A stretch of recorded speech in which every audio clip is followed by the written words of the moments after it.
it up!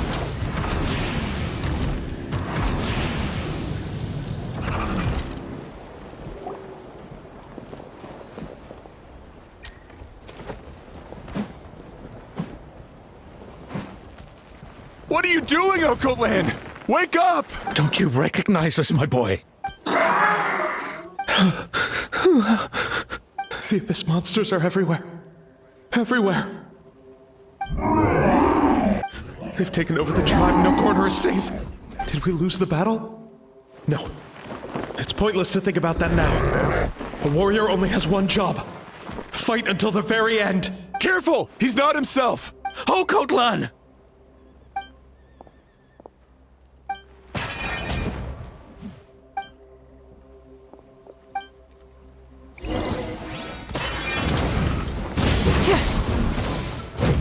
So, he thinks we're abyss monsters? Hey, it's okay! We're not the bad guys! Come on! Wretched abyss! Get out of my tribe!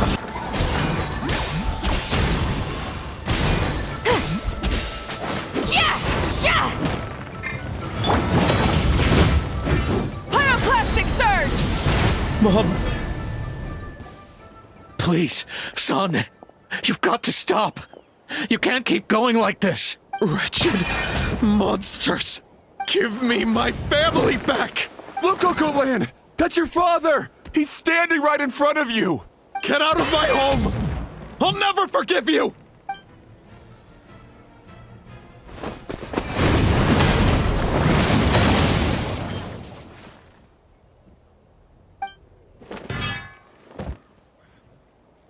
Are you alright, sir? I'm fine. Please, don't hurt my son.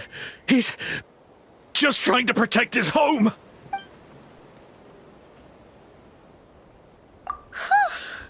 But what should we do now? He's different from the other two. It's like he can't hear us at all. He keeps calling us monsters. We're basically enemies to him now.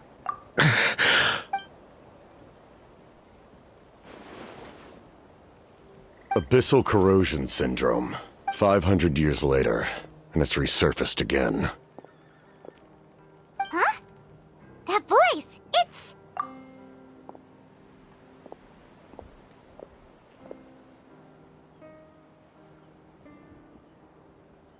Direct contact with high concentrations of abyssal power causes irreversible mental trauma in most people. The exact presentation will vary according to trauma level. Some will suffer from superficial hallucinations and maintain the capacity to perceive the outside world. In such cases, verbal and physical interaction can be used to break through the hallucination. However, there are also those who are so far gone, entrenched in hallucinations so deep, that medical intervention is the only option. That's why we developed the Drought of Lucidity. the draft of lucidity? It's a kind of medicine that can dispel the psychological impact of the abyss. The treatment comes with severe side effects, including chronic migraines for the rest of the patient's life. So, it's reserved for the worst cases. This man is a devoted warrior, one not easily swayed from battle. That is precisely why it's so difficult to pull him out of this hallucination. If you trust me to be true to my word, give him this. Wretched monsters! Setting up an ambush! Give me your worst! It's either your end or mine! Hurry! Please, give him the draft. My son thinks he's alone in this world.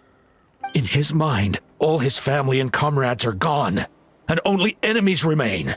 There's nothing more painful for a warrior than losing everything you fought so hard to protect.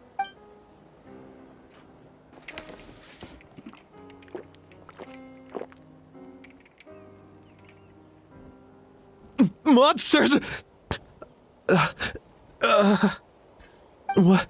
What's going on? Dad? What are you doing here? My head hurts. I just had the strangest dream. I dreamt the abyss took over the tribe. It's all right, my boy. It was just a nightmare. Let's go home. You need a good night's sleep. But first, I want to thank you for saving my son. For... Just... Capitano is fine. I owe you more than words can say, Mr. Capitano. My name is Mune. You're welcome in my home anytime. Time to go, son. Can you stand?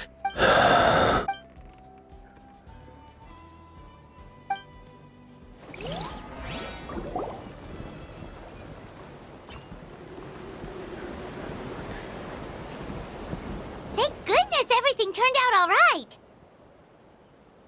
Think nothing of it. I agreed to offer you my aid, so this is merely a part of that duty. Besides, I care deeply about this land. Right! When we were with Moika, you told us you and your soldiers defended Natland against the Abyss 500 years ago. That's right. My desire to protect this nation remains unchanged. When my platoon arrived in Natland 500 years ago, like you, we were true outlanders. But as time passed, I encountered the people of this land and witnessed their desperate struggle against the Abyss. Though many of the warriors were rash and inexperienced, they were steadfast and fearless in battle, willing to do anything to protect their fellow citizens, oftentimes with complete disregard for their own survival. Just as I fought for the glory of Conria, they fought for the survival of their nation. We happened to share a common enemy, so I decided to offer my aid. We fought side by side to the very end. I traveled to many places after that, but I never forgot this land. Even now, my work in Natland remains unfinished. They remember who I used to be. The Sentinel Knight, who fought with the Masters of the Nightwind. Still, I prefer to leave all that in the past. That name carries with it the glory of my homeland and the honor of Natland. Yet, I failed to bring my soldiers home. And I failed to help Natland defeat the Abyss. But that's not your fault. The Abyss is way stronger than any of us imagined. You need not comfort me. I am no longer who I once was. Let the events of the past continue to collect dust in the annals of history. I will continue to help Natland in my own way. Like, with the draft of lucidity? Who knew you could make medicine? Were you a doctor before? The drought was Guthred's invention.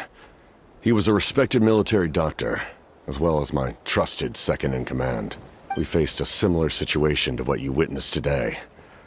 The endless battles against the Abyss triggered delusions among the soldiers, to the point where some attempted to kill each other. In order to develop a treatment as fast as possible, Guthred used himself as a test subject.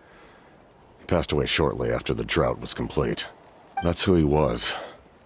Unrelenting in his pursuits. No matter the cost, no matter the sacrifice. In the end, he even gave himself up for a chance at success. I'm sure he would be pleased his creation aids people, even now. The Abyss has wrought enough suffering on this land. I sincerely hope this war will end soon.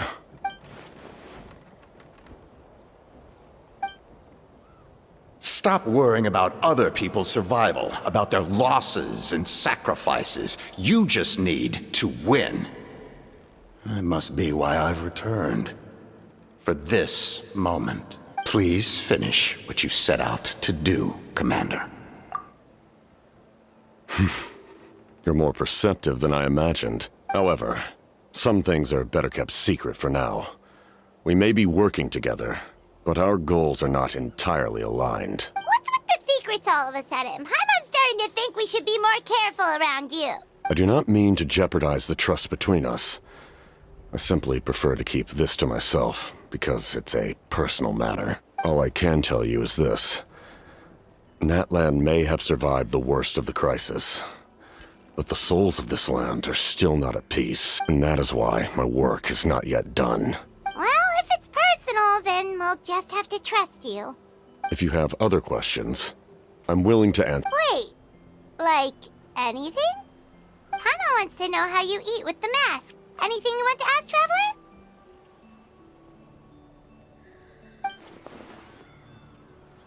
Natland must pay the price for Mawika's use of the Ruler of Death's power. That price is death. And only Mawika's death can clear the debt. Even now that the war's over and the threat to Natlan is gone, it looks like that death is still set in stone.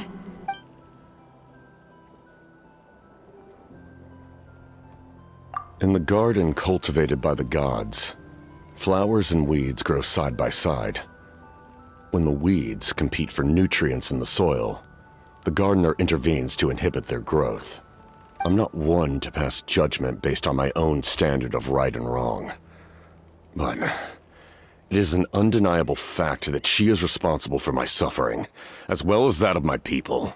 If that explanation is too difficult to understand, allow me to show you exactly what I mean.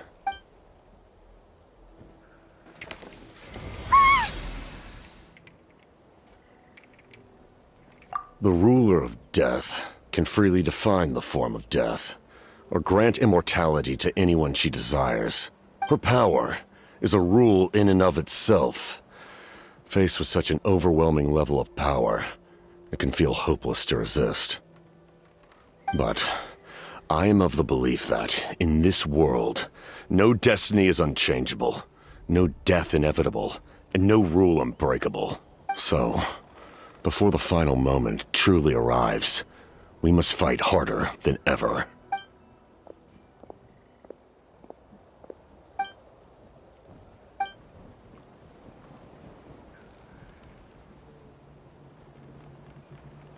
Oh, did something happen?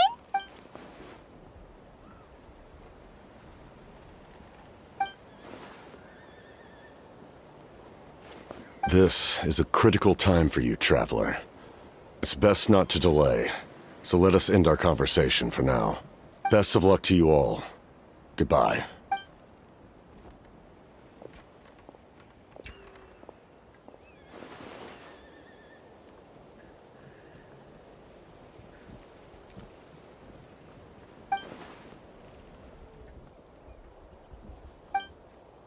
So in the end, the captain still hasn't told us his real goal.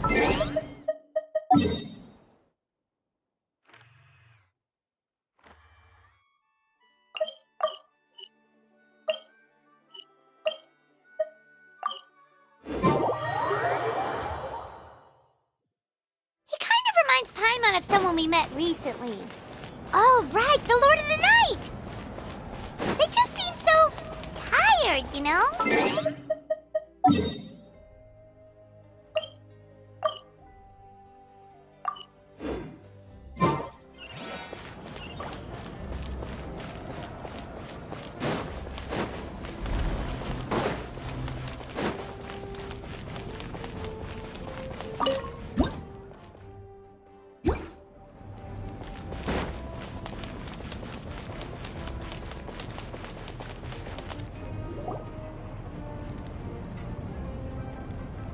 Sure took your sweet time!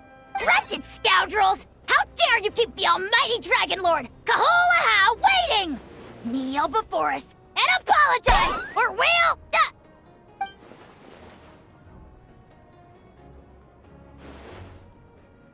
Kanich, Kachina, Mualani? Woo, everyone's here! Reunited at last. Did you miss us? I brought candy and cookies to share. Of course we missed you! Ooh, you brought Source crackers too? Score! Ah, just in time, Traveler. It's so stifling in here. I was just about to go outside to get some air. It's the same temperature outside. Anyway, how was the trip here? To be honest, I also didn't expect this many people to show up. A third of this amount is more than enough for my plan. I need to ask them about you, gather their thoughts and hopes. That will help the formation of your ancient name. Oh, you brought the Pilgrim's Chronicle, right? Yeah, let me take a look. Okay. The progress looks good. We have enough people, so let's get started. Sorry I'm late. Shaska showing up late for something? That's a first. I had to follow a group of monsters further than expected. When I got back, I heard about what you did for my tribe. Thank you.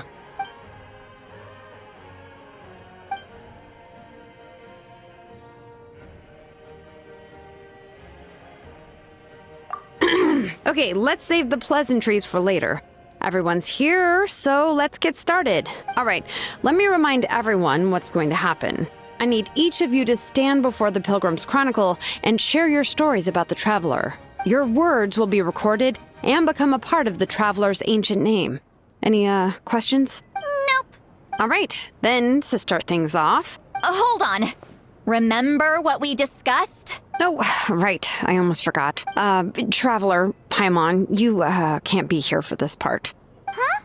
But why? We want to hear what everyone has to say. I need people's true thoughts and feelings. It's best if the subject in question isn't involved.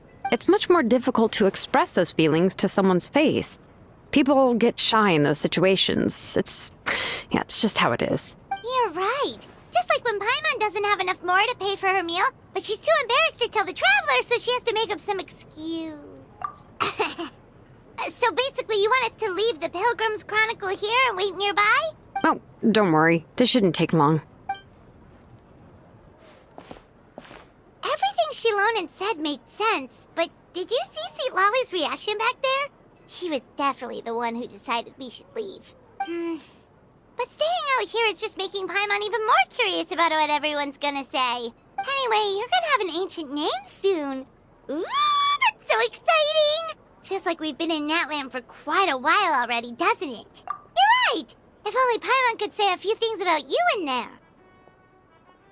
Well, looks like you're about to have that chance. Shilonen, is everything all set? Almost. We're just missing one last thing. You've been by the Traveler's side the longest, Paimon. We need to hear what you have to say. But Paimon's not from Natland. Oh, it doesn't matter. As a Traveler's companion, your contributions are extremely important. You're the perfect person to finish the story. Sorry, Traveler.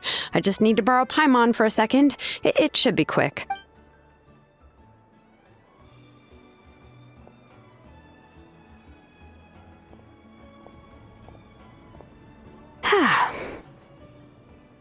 Paimon gave us a lot, and I mean a lot of information. I'm not even sure the Lord of the Night managed to get all of it. Well, we've been to 6 nations already. Here, you can have the Pilgrim's Chronicle back. I'll need it when I forge the name, but you can continue your adventures in the meantime. And when the time comes, I will forge you an ancient name unlike anything that's come before, so that you, Moeka, and Natlan as a whole can finally put an end to this endless war.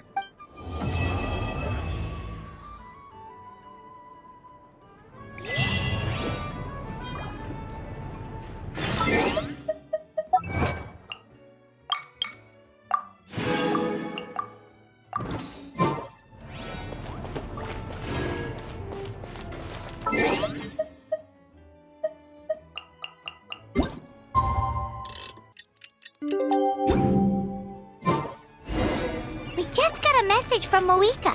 She says to meet her at the Speaker's Chamber tomorrow. Does that mean your ancient name is ready to be forged? Let's get some good rest today. We need to be at our best for this special moment.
it down!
Though our homeland has become a distant memory, the flames of war continue to rage. We have long shed the last of our blood. Stay strong, my soldiers. One day, I will deliver you to the place I promised.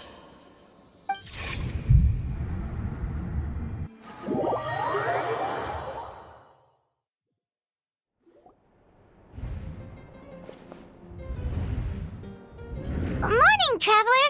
Did you have a nightmare last night? Paimon could hear you tossing and turning in your sleep.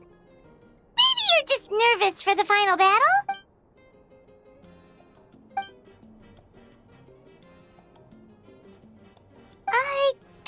Just shake it off, Traveler. We're supposed to meet with Moika today.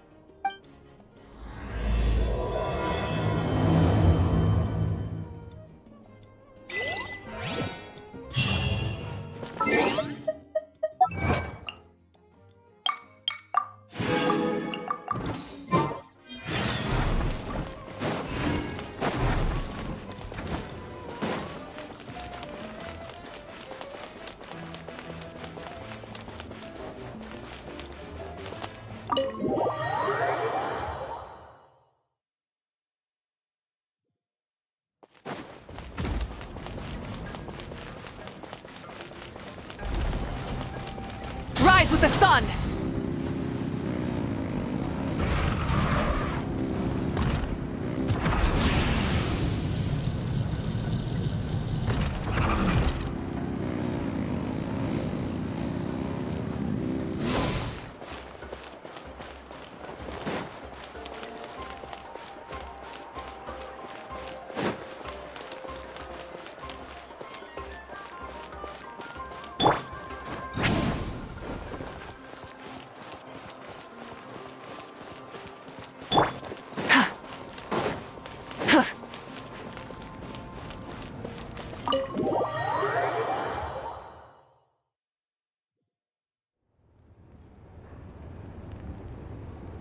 I see. If all goes well, 3 days should be more than enough to forge the name. You won't need to push back the plan.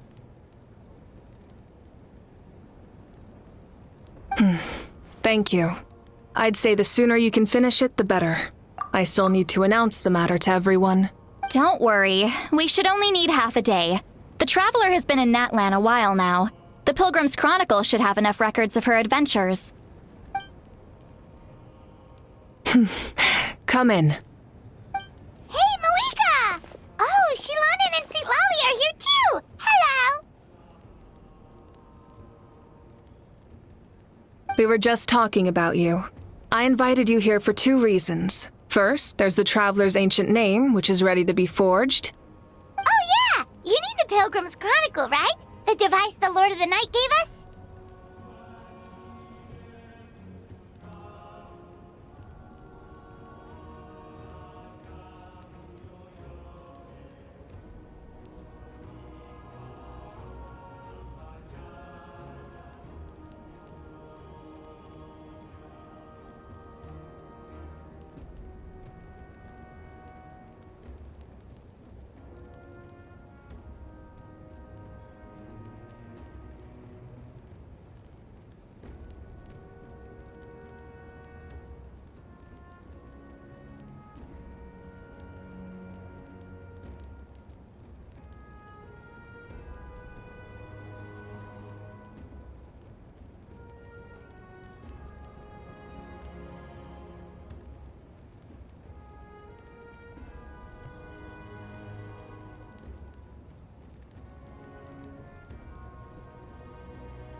Perfect. Could I take a look?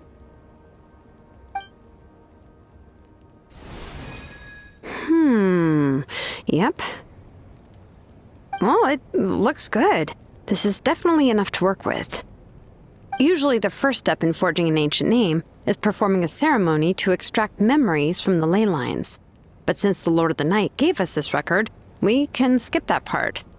Still, I've never used something like this before. This is an entirely new material for me, so I need to look into how the process might change. I'll help you. My knowledge on the Lord of the Night and the Wyab might come in handy. That brings me to the second matter. As you already know, once your ancient name is complete, we need to venture into the deepest part of the Night Kingdom. That will happen in 3 days' time. 3 days? So soon?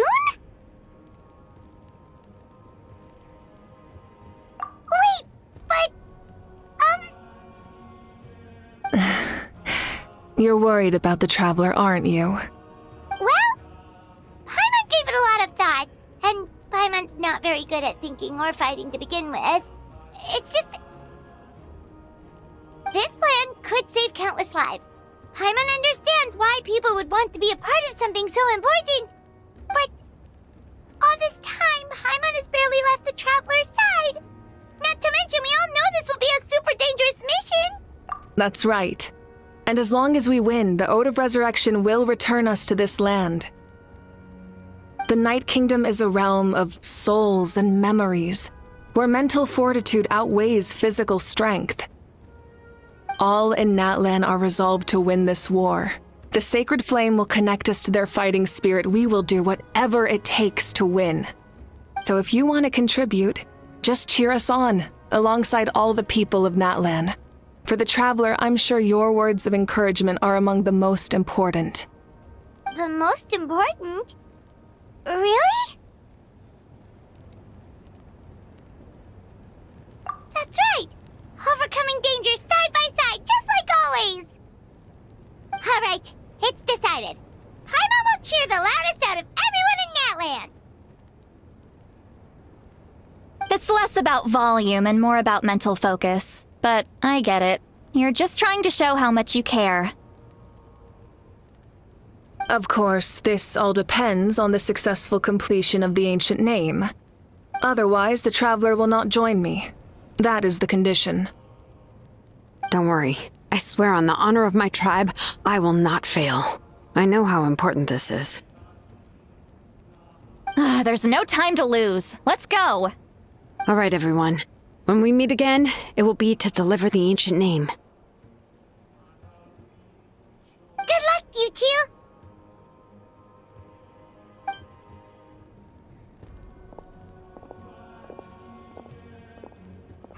3 days, huh? What should we do in the meantime?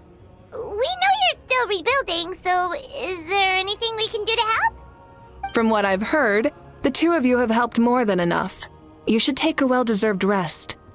Even if there are stray abyss monsters out there, our warriors can handle them. Don't worry.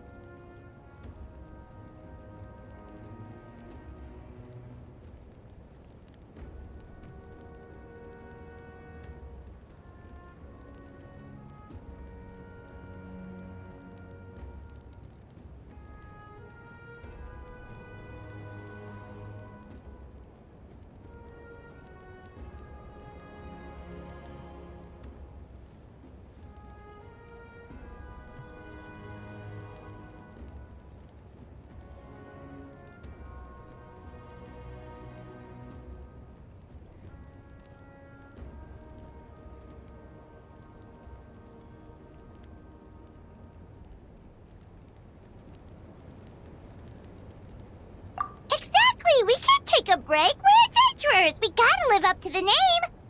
We still have a long journey ahead of us and so many places to go. The battle in 3 days is just another part of our adventure. I see. In that case, just do what you think is best. This final battle is extremely important to me. the culmination of my life's work. Still, I think you've got the right idea. I'm also going to follow my heart. I plan on using these 3 days to calm my mind and work on a painting. Oh, you know how to paint? I just learned, actually. I hear it takes a lot of practice to get any good. It could be anything, though. What I really enjoy is the process of getting better at something through practice. It's how I relax. Of course, that's only when I have the time. I'm usually too busy. So that's how you relax. Well, it definitely seems like your style. All right, let's go our separate ways for now.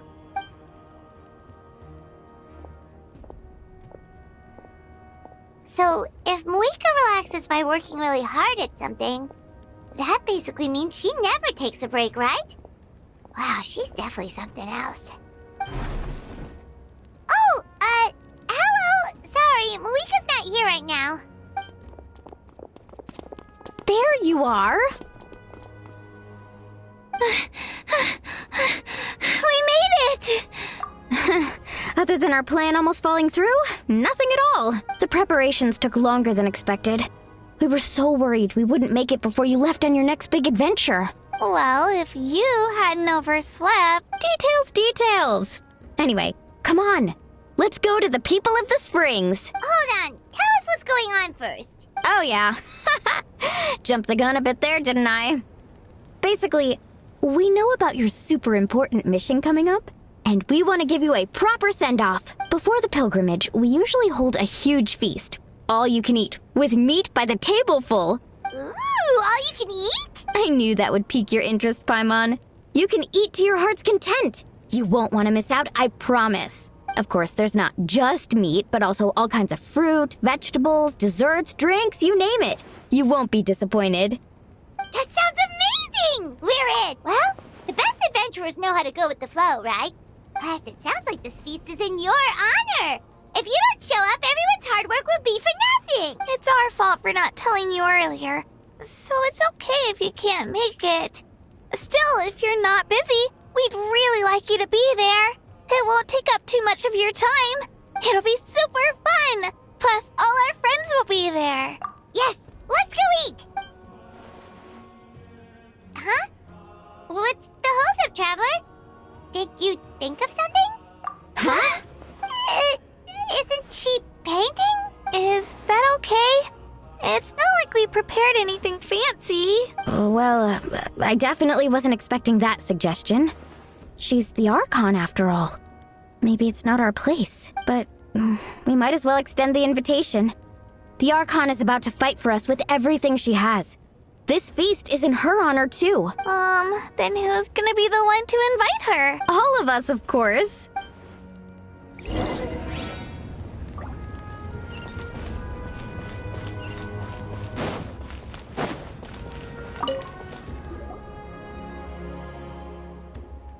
Come in. Oh, it's you four. Is there something you need? We're here to invite you to the people of the springs for a feast. Ah, I see. This is a special kind of feast, isn't it? Exactly. It's a tradition to hold a feast before battle. We couldn't miss out on this opportunity. It's our way of cheering you on. Plus, I always wanted to do something to thank you for saving me from the Night Kingdom. That was my duty. Besides, it's all in the past now. You don't owe me anything. Although, this feast does sound rather interesting. So you'll come? Of course. No need to notify Amina in advance. I'll just surprise her. You don't need to turn this into some kind of grand banquet on my account. I'll try my best to attend as an ordinary person, not an Archon. It's not like you're the type to pull rank or something. True, but my presence changes the way people act. I just don't want to spoil the fun. A lot of things can change once an Archon is involved. A barbecue is best fresh off the grill. And still, people will insist on waiting for me to eat first. Oh, yeah, Paimon can see that. Don't worry, I'll jump in if that happens. I can throw manners to the wind, no problem. No need, I can take care of it. Anyway, Thank you for inviting me. It really means a lot. I don't need to finish it.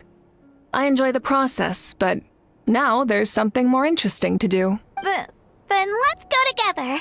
The main dish should be ready soon.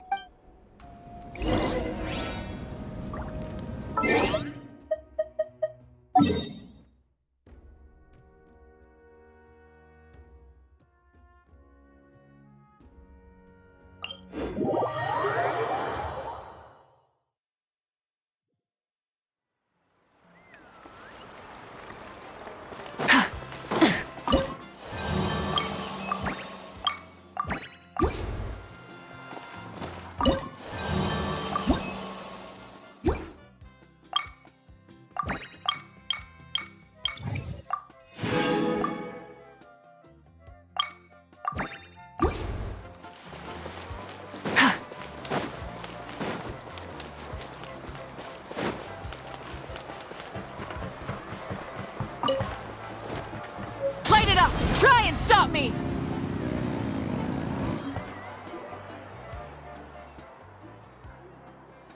Ugh, you're kidding. Another one? But this is just a small send-off. What are we going to do with all this stuff? Then again, I understand where they're coming from. I'll deal with it.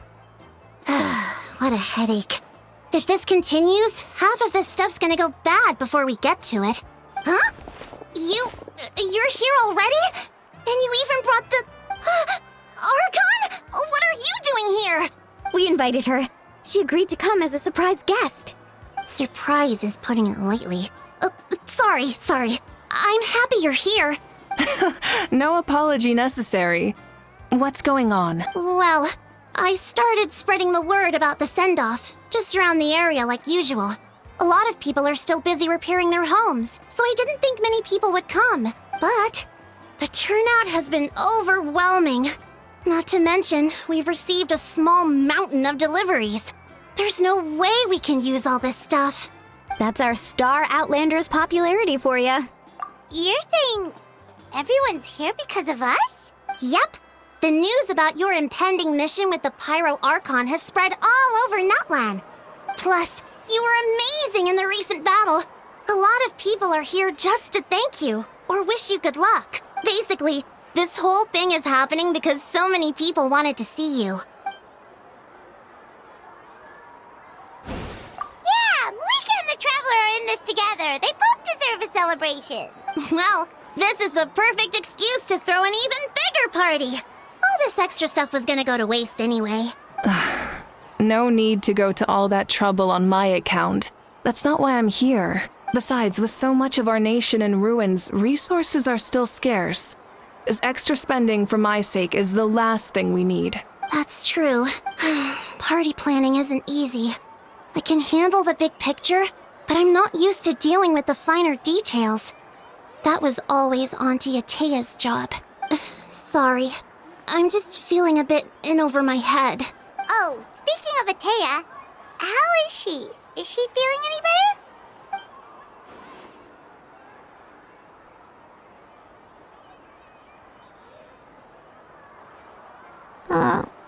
Oh.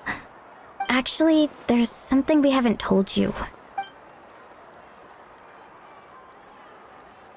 Auntie Atea passed away not long after the attack on our tribe. What? When you brought me her talisman, I knew her end was near. Luckily, I got the chance to see her one last time. She was a hero to the very end.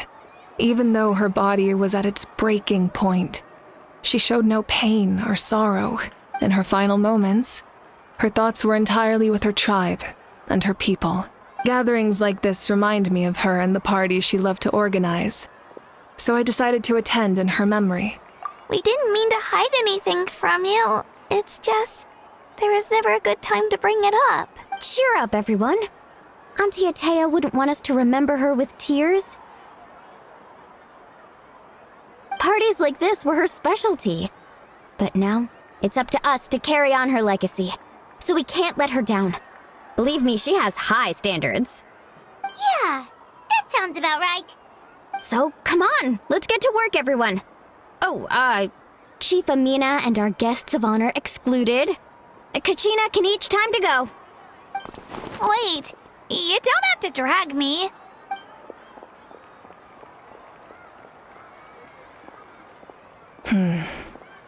Amina, you mentioned something about a surplus of supplies. I may have a solution. First, invite anyone who comes to deliver supplies to stay for the gathering. If it's a caravan, ask them to extend an invitation to the sender as well. Make it clear in the invitation that anyone is welcome to attend, but you're no longer accepting donations. In addition, all leftover supplies will be purchased by the speaker's chamber, sorted, and donated to the appropriate areas. That would be such a big help, Archon! Thank you! I'll get on it, right away! Amazing plan, Malika! It was clear, concise, and organized. But, weren't you trying to keep this small? I don't mind increasing the size of the gathering, I just didn't want it to be because of me. My approach to problem solving is always the same. Different solutions lead to different outcomes. The method may change, but the right choice is always grounded in logic and reason. Whoa. Hana feels like she just learned a thing or two. Well, should we take a walk while everyone finishes the preparations? Sounds good. A casual stroll can be hard to come by. Let's go.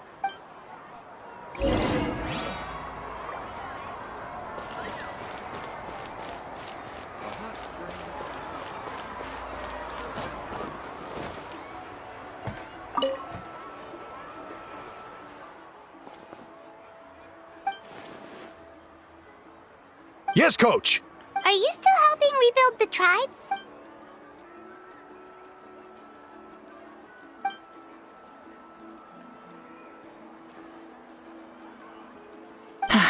I heard about your efforts. The Speaker's Chamber can take it from here. It's more effective to have a focused task force, and the Speaker's Chamber can contact the Fatui directly for more doses. The worst is over, so it should be fine. I'll confirm it myself later. I'll be in touch with next steps. I just need you to compile all existing patient records to ease the transition. Wow, that's so responsible of you.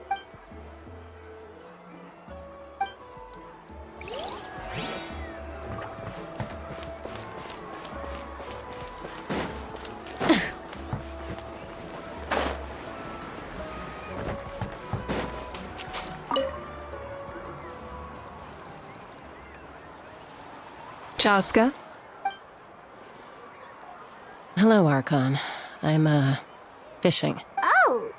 Doesn't look like the fish are biting today. Yeah. It's okay. You don't have to walk on eggshells around me. I know you can tell I'm not really trying to fish, but gazing at the water puts me at ease. I went to visit your parents, Chaska. Of course, I could only offer a few simple condolences. You helped a lot, actually. My mom has been doing better since your visit. I've always been grateful to my parents for taking me in, but now I have an even deeper sense of responsibility. I'll never be able to replace Koichi, but I will do everything in my power to pull them out of their loneliness and despair. That's exactly what your mother is worried about. She doesn't want you to push yourself to make up for their loss. After all, it's your loss too. Grief is not something that can be measured against others. You don't need to make amends, Chaska. Your loss is a tragedy, not a debt. In any case, they've always loved both of you. There's no need for you to become Koichi when they love you just for yourself. Yeah, don't put too much pressure on yourself. Thank you, everyone. Sounds like I owe my parents a conversation.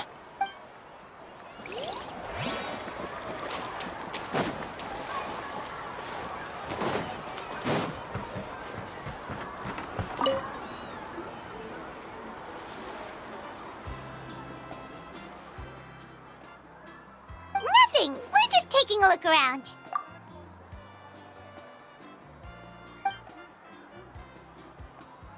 Oh, really? That's a bit of an exaggeration. I just asked Kenichi to help identify some of the unknown casualties from the battle.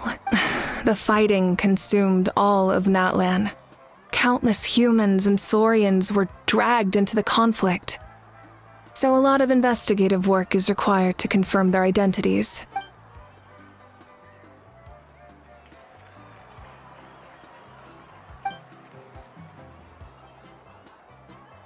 Because Natland's heroes deserve to be remembered, right? Exactly. That is how we, as the living, respect our heroes and the values of their lives. So let me know if you need extra help, Kenichi.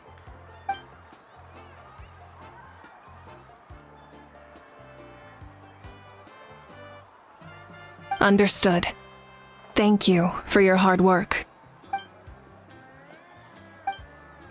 Hey! Looks like the food is almost ready! Let's head over! Paimon can't wait to feast!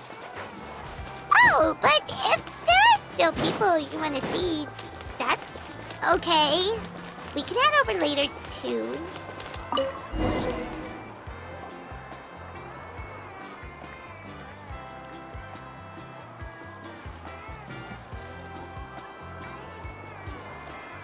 So full. I'm practically a blubber beast. What's that? A creature from Fontaine with a super round belly. You've never seen a picture of one? Oh, it sounds so cute. Paimon can vouch for their cuteness. You can pat their belly and they'll even join in.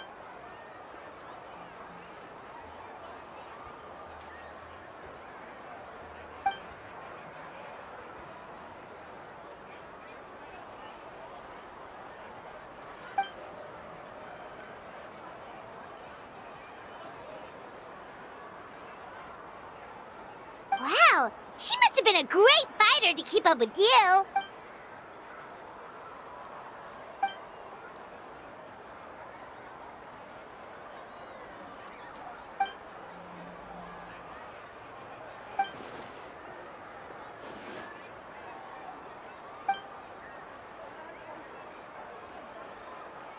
Wait, now that you mention it, I've had dreams of Auntie Atea.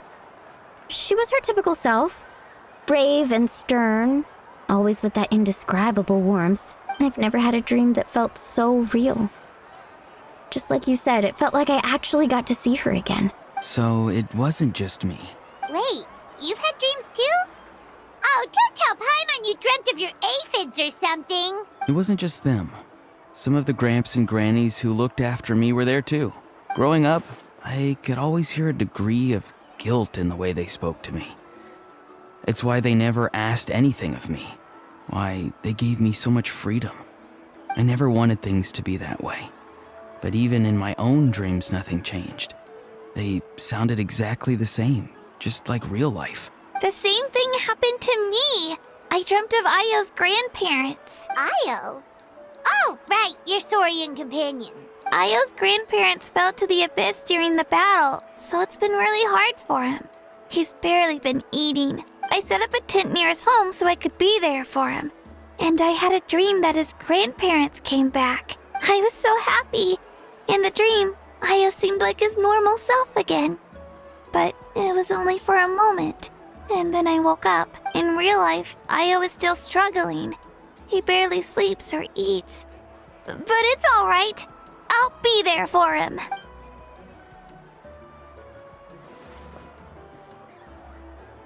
Traveler?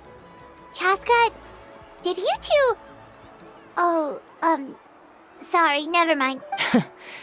When did this become story hour? Still, I have nothing to hide. I dreamt about Koichi. She told me I felt like a completely different person. She said I'm going down the right path, so she doesn't need to pick fights with me anymore. Maybe your dreams felt real, but the Koichi I saw was nothing like her real self. She would never say anything like that to me. It was a dream. Nothing more. It's fine. I'm the one being a buzzkill. Well, what about you, Traveler? Did you have a special dream?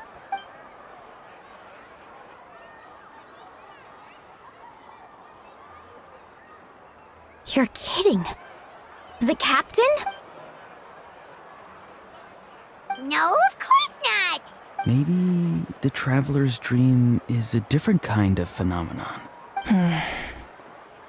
I may know the cause of the dreams. At the end of the battle, I launched a special kind of night war by using the power of the Divine Throne.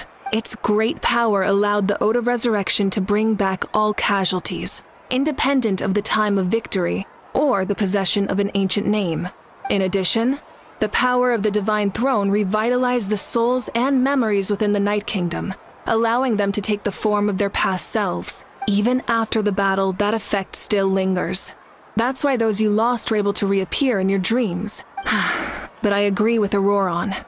The traveler's dream is likely a different matter. The shamans of my tribe often receive visions of the future through dreams. Is that what you're suggesting? Yes. So, the traveler saw the captain's future? It's still unclear, but Granny taught me how to interpret dreams. Would it be okay if I tried to take a look? If I can observe your soul, I can find out the key elements of the dream.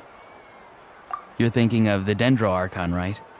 My tribe's power over dreams is nothing compared to that of an Archon. Observing the dreamscape requires a ritual and can only reveal static images. We also need the full cooperation of the dreamer. Otherwise, the process could be used to violate the privacy of others. I also have a fairly good understanding of the ritual. What do you say, traveler? Should we start the preparations? Then I'll start getting ready. We'll carry out the ceremony somewhere else.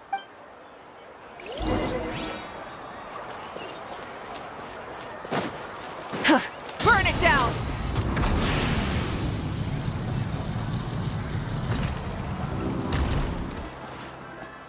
I never knew you could make it this way. This formula is new to me. Your granny never taught you about incense making? No. She usually just lists off the ingredients and tells me to follow the formula.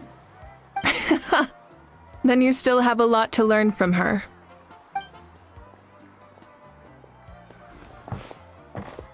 All right, we're ready, traveler. Once you head inside, you'll fall into a brief sleep. Auroron will interpret the dreamscape, but you won't feel a thing. That's right. Everything's all set. So, you just need to take a nap? Sounds easy enough.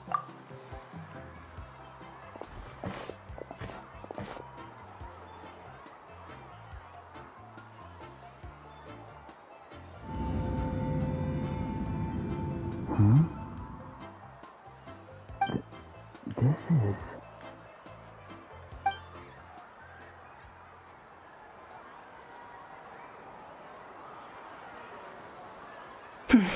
Here, have some water. It'll help to clear your head. You're awake already, traveler? That was fast. It was enough. What did you learn, Auroron? The person next to the captain. I've seen him before. He was the one who tried to possess me back at the ruin. Huh? It was him? Guthred, right? The military doctor? So you know that name too? Yeah, the captain told us about him when we were helping Eon-san. He was the one who developed the draft of lucidity, a drug that could help people with hallucinations. I see. After the battle, I returned to my tribe and began searching through our records of the catastrophe 500 years ago. Even though my encounter with him was brief, I managed to track down some information. The record said he was cold and decisive. Like the captain, he was formidable in battle, but the two upheld very different ideas of justice. So, he didn't have the captain's sense of... honor? That makes sense. The best partners are those who complement each other.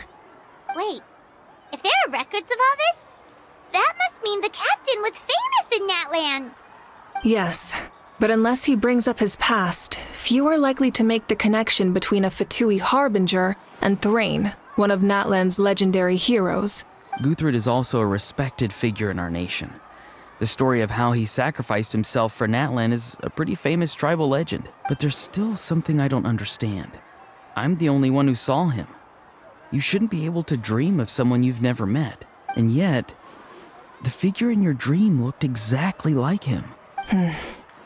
I don't think that's a coincidence. I believe what the traveler saw was Guthred's soul. But didn't he die hundreds of years ago? There's no way his soul could have survived that long. Maybe he found his way to the Night Kingdom for a little bit. No. The Night Kingdom only accepts the souls of Natlan. It's always been that way. The ruler of death likely wanted to prevent the Ode of Resurrection from being abused. When I was with the captain, I could hear something coming from him. Souls that were not his own. I heard voices of sorrow and pain, sometimes faint, sometimes strong. Wait, are you saying the captain has had Guthred's soul inside of him all along? That's the part I don't understand. Ordinary people shouldn't be able to carry the souls of others. It's only possible for me because my situation is unique. And even then, you saw what happened. The Lord of the Night's voice triggers a violent reaction in those with fragmented souls. I even checked his soul myself. It's resilient, radiant, and entirely in one piece. Maybe it had something to do with Guthred then. It's very possible. It's still too early to tell, but the continued existence of Guthred's soul is likely the key to figuring out the captain's true intentions. I agree. The captain never revealed anything to you? The two of you worked together for quite some time. No, he rarely talked about himself. We were united in our efforts to save Natland, but it never went beyond that. Let's come back to this later. One final step, and we save Natland for... I'll tell the officials at the speaker's chamber to monitor the captain. Nevertheless, I doubt his goal will interfere with our plan. Yeah, he's definitely up to something. But there are far more important things for Paimon to worry about. Like if Paimon had to rate her level of worry, the captain gets maybe 50 points. But considering the final battle, you two get at least 2,000! In any case, conjecture will only get us so far. It might be more useful for you to ask the captain directly, Auroron. With any luck, he might just tell you the truth. Huh? Me? Don't tell me you haven't noticed his respect for you. The first of the Fatui Harbingers doesn't work with just anyone. Fortune favors the bold. So if you ask me, posing the question directly is the wiser choice. I'm not so sure, but I'll give it a try. All right, let's head back and enjoy the party.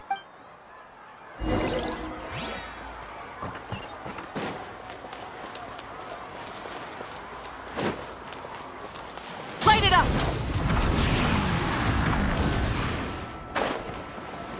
Coming!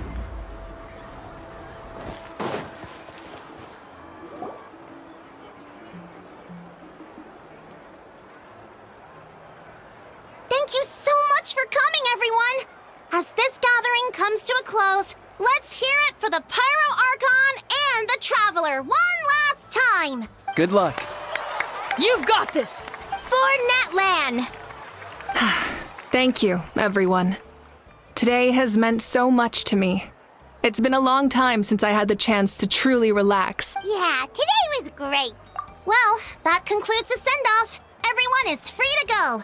Any volunteers willing to stick around for cleanup, follow me!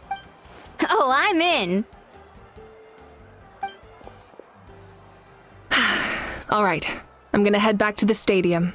I'm sure there's a lot of work to make up at the speaker's chamber. Wait, what happened to taking a break?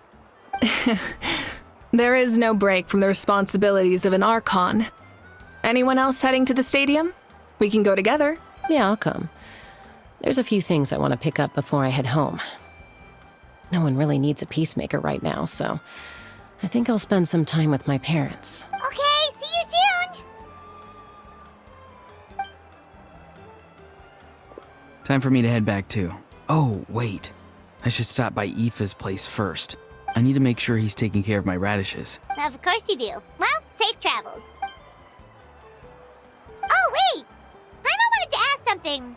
Where was the How this whole time?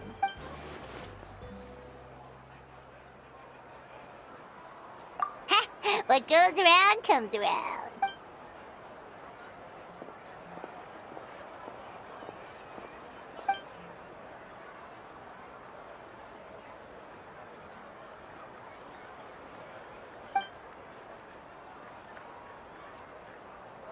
Well, I guess I should head out too. It's gonna be super late by the time I get back. I think I'll go see Shilonin. She's probably done with your ancient name by now. I can check for you.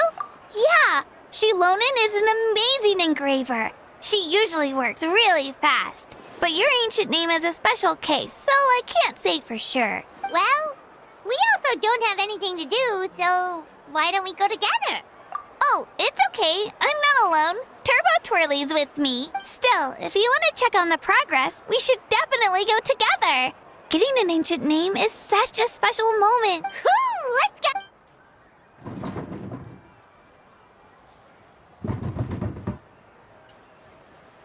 Help!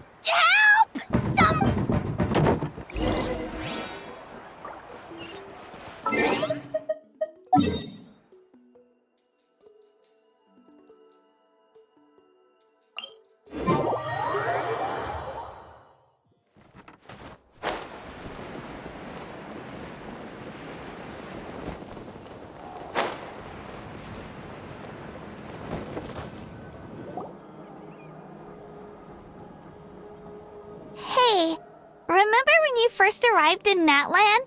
It was still light out, and we traveled on this road together. It was the day before the pilgrimage, and we met up with Kanich and Mualani.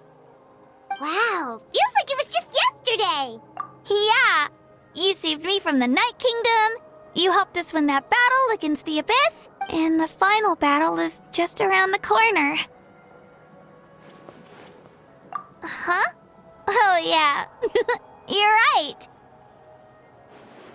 I was so nervous the night before the pilgrimage, but your words of encouragement made me feel a lot better. I slept so well that night, and earned the best score I've ever had in the pilgrimage. So, if you're nervous, traveler, maybe I can encourage you this time. I've learned so much from you, but I doubt I can return the favor. I knew it! I really look up to your bravery, traveler. Alright, let's keep going.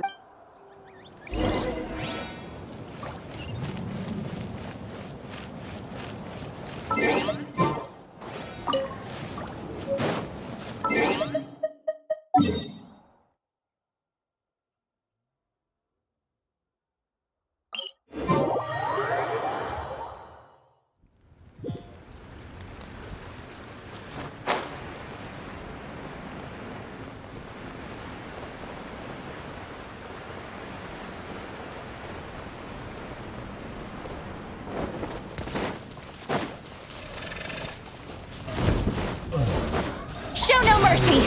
Here goes! Everybody stand back! Rise with the sun!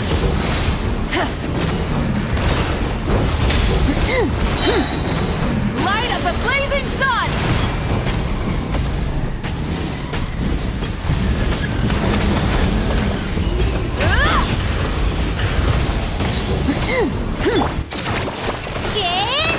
Get to work! Light it up! Wrath from the skies!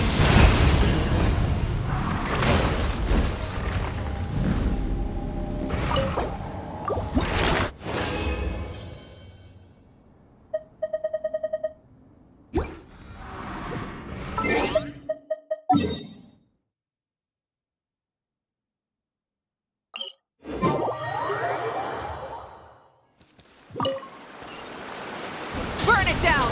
Full throttle!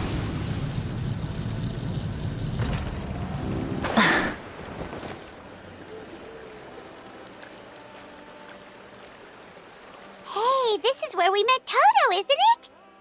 Yeah, but Toto probably won't be able to come back here for a while. During the battle, Toto refused to leave this place. Monsters started closing in and he got really injured. But an amazing doctor saved his life. The doctor said he refused to leave because of his territorial instincts. I have a different idea, though. Toto is a gentle creature. He's not aggressive or territorial. He loves his home and wants to share that with everyone in the area. I don't like conflict or violence either. Toto and I are similar in that way. But we want to protect the things we love from being destroyed. So, We chose to fight. Love is an extremely positive and powerful emotion, but sometimes it comes with pain. That's what my dad always says. Now I finally understand what he meant. It's alright.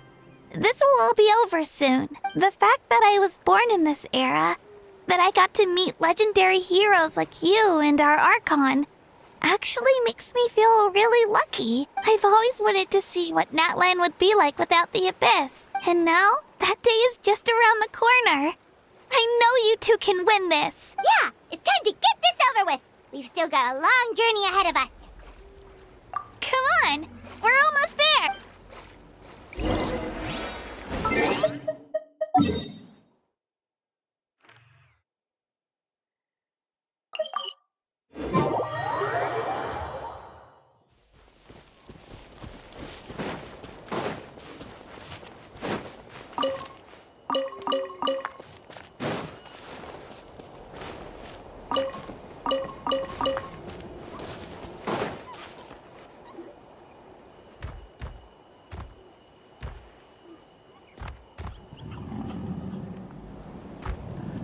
Wait, that's Hanwi. Hey, Hanwi, what are you doing here? Oh, let me introduce you. This is Aya's mom. Hello! Oh no, you seem worried. Is something wrong? She left. Come on, let's follow her.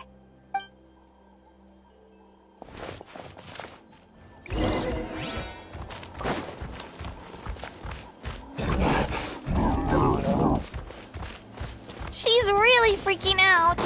What's going on?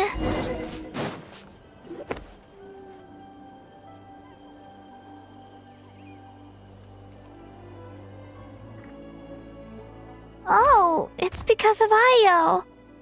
Aw, still no change, huh?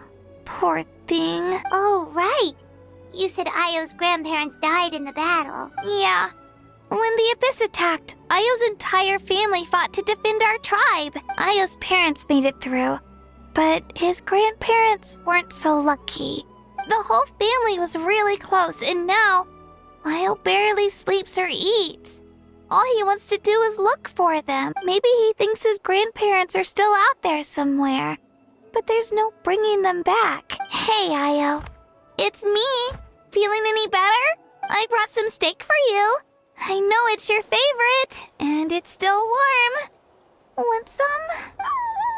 Nope. It's like he doesn't even know I'm here. Traveler, doesn't this situation remind you of abyssal corrosion syndrome? Huh? What's abyssal corrosion syndrome? According to the captain, it's a kind of mental disorder that results from abyssal contamination. Even after its power has been purified, it can cause hallucinations, mental breakdowns. It's really dangerous. That does kind of sound like what's happening to Io, but I don't think he was contaminated by the Abyss. It's hard to say for sure. Still, abyssal power was everywhere during the battle.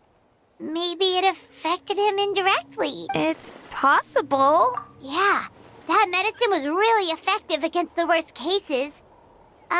Since we don't have any other options, should we give it a try? Okay. But just a small amount.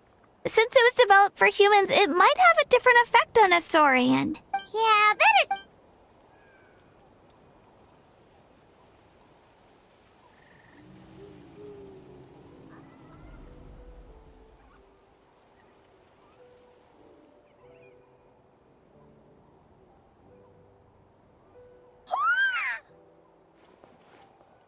You're okay?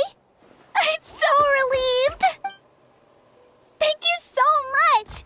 That medicine is amazing! Done eating, Io? Then you should get some rest. You've barely slept these past few days. Okay. You're full of energy, aren't you? Fine, I won't nag you. Just don't overdo it. Thank you so much, you two! You helped save Io! Could you share some of that medicine with me? I want to be able to help someone else if I were to run into a similar situation. Of course. You know, I used to take a lot of things for granted. Growing up, it's easy to think that everything around you will just exist forever. But the battle taught me that very few things in life are permanent. Like this path, for example. It's the same one we walked before, but now the view is completely different. It makes the things we love even more precious. So, I want to do as much as I can to defend my family and friends, so I can move forward without regrets. Actually, that's something I learned from you. You really taught me a lot. Yeah, you're so talented and strong. Practically a star pupil. Really? So you think I'm doing a good job? I've been a good disciple? Or a student? Or... Thank you. I won't let you down. I'll train even harder tomorrow. All right. We're not far from the tribe. Let's go. Bye, Io. Bye, Hanwi. Bye,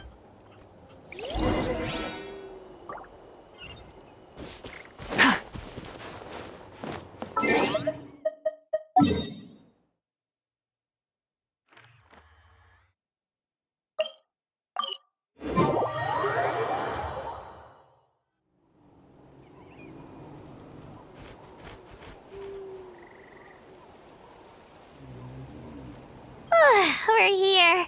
That was quite the trek. After you visit Shilonin, you should come over for dinner. You can stay the night, too. I'll help my parents get everything ready. We wouldn't want to impose. Let's see how things go with Shilonin first. Totally up to you. You're always welcome. Bye.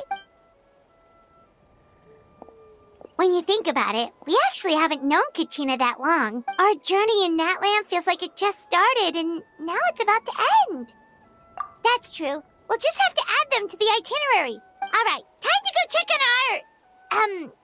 your ancient name.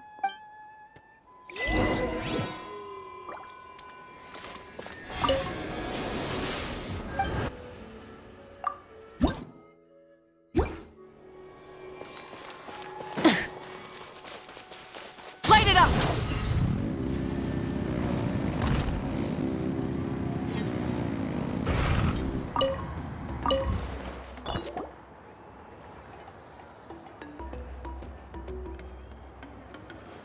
Oh, it's you two. The party's over, I'm guessing? You knew about that? Of course. Everyone in Natland is rooting for you. Shilonin is working on the last part of your ancient name. It's best not to bother her when she's in the zone. Your name is a special case. There were quite a few headaches along the way, which slowed the progress. I told Shilonin if we hurry, we might make it to the feast in time to snag the last round of barbecue. I was just teasing, but she gave it some serious thought, nodded, and really hit the ground running after that. It's like my joke lit a fire under her or something. Sounds like she really wanted that barbecue. Yeah, it's a favorite in her tribe. I bet she still hasn't realized the feast is already over. Wait, should we go make some for her then? I appreciate the thought, but there's no need. I can tell what time it is. The light outside is a dead giveaway. Besides, I knew it was a joke, but we were having a serious conversation at the time, so I decided to give a serious response. Well, anyway, I have something more important to show you. Here, take a look. Wow, it's your ancient name! Tumaini, a name surfaced from the very bottom of the River of Souls. It means hope. A light to guide us through the darkness, like the stars or the moon. It's a perfect fit. Amazing! Does this name come with a cool chant like the others? Of course, but that'll come later. The Traveler is the first bearer of this name. Those words will emerge naturally during her journey. Once you return triumphant from the battle, I'm sure you will have fully understood why the Lord of the Night chose this name for you. Well, getting this name turned out to be easier than Paimon was expecting. It all came down to the Lord of the Night's power. This situation is the first of its kind. Heck, I doubt we'll ever get a chance like this again. Imagine receiving that much help from the Lord of the Night only for our most trusted engraver to fail. That would have been so embarrassing for humanity. Well, success was never a question. You just like to make things seem dramatic. It's all those novels you read. Hey, it's not like I wanted you to fail. When you've been alive as long as me, you learn that anything can happen. Okay. It all worked out in the end. Your name was successfully forged, and it passed all my technical tests. But there's still one more step. We need to make sure the name has accepted you and will function normally in your possession. An Outlander has never received an ancient name before. I wouldn't be surprised if something equally unprecedented happens when you connect to it. So you're saying it's still too early to celebrate? Well, when it comes to something this important, we can't leave anything to chance. Let's run this final test. Oh, don't worry, the process is simple. We can find a quiet place to test it out after dinner. Basically, I need to observe whether your soul can connect to the ley lines, and make sure there are no signs of rejection. Last time, you essentially barged into the Night Kingdom. But now we must make sure that it will truly accept you. Just leave it to me. I'm a professional. Oh, and you can have the Pilgrim's Chronicle back. Huh? It wasn't destroyed? If forging an ancient name consumed the memories used to create it, the first person to bear the name would never be remembered. The Pilgrim's Chronicle is still the most significant proof of your adventures in Natland. No need to make a fuss. Let's go eat. I'm starving. Come on, I'll take you to my favorite barbecue place. Barbecue. See? I knew you couldn't resist. Oh, well, I forgot to mention, the place has top-tier alcohol as well. Well, what are we waiting for? Hop to it, people!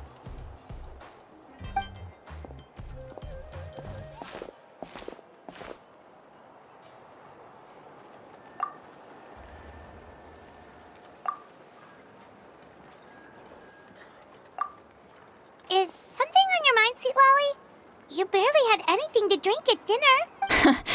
I didn't think anything could shake me at this age, but the closer we get to the final battle, the more worried I feel. You have an ancient name now, but the Ode of Resurrection only takes effect if you win, and the Pyro Archon's fate is pointing toward death. I believe in you. And thank you. Your words mean a lot. All right, I'm ready.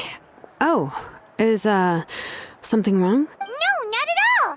Sweet Lolly just ate too much. Yes, that's right. So I should really walk it off. Come on, let's run the final test.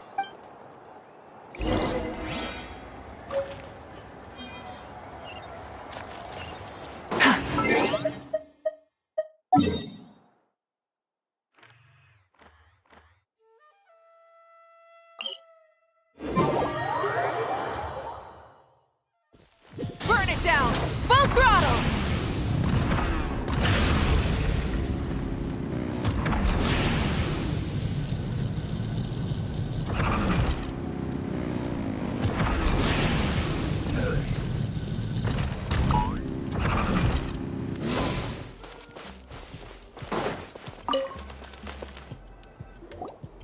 All set, Shilonen? Yeah, just need to check one more thing, and yeah, okay, we're good. All right, I'll stand next to you and monitor your connection to the ley lines. It shouldn't take long, but you need to look out for one thing. This test relies on the same principles as the Spirit Speaker Stone. I heard about what happened when you used it last time. Oh yeah, abyssal power kept surging out. If Chaska hadn't destroyed the stone, Vichama would have been consumed by the abyss! That's exactly what I'm worried about. All this time, our final foe has continued to corrode the ley lines from the depths of the Night Kingdom. Your resistance to its power is remarkable. But you need to tell me if anything feels wrong. If either of us notices something off, the test ends. Got it? Don't worry, I'll use elemental power to take care of that. This isn't exactly a picnic in the park, but everyone knows you never leave trash behind. Shilonen, I'm ready to start. Paimon, give us a little more space. Oh, okay. Let's do this.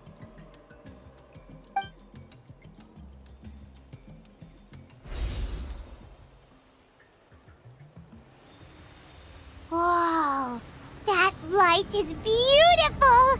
It's exactly like when we used the Spirit Speaker Stone! Your connection to the ley lines looks good. I can sense the Lord of the Night. Your soul is remarkable. Such a strong presence. Even on par with the Lord of the Night. Looks like the Lord of the Night has accepted this name and acknowledged you as its bearer. No surprise there, considering we only got this far because of her. Stable connection to the ley lines, no unexpected fluctuations, both good signs. How do you feel, Traveler? Then it looks like your ancient name is good to go. That's great news.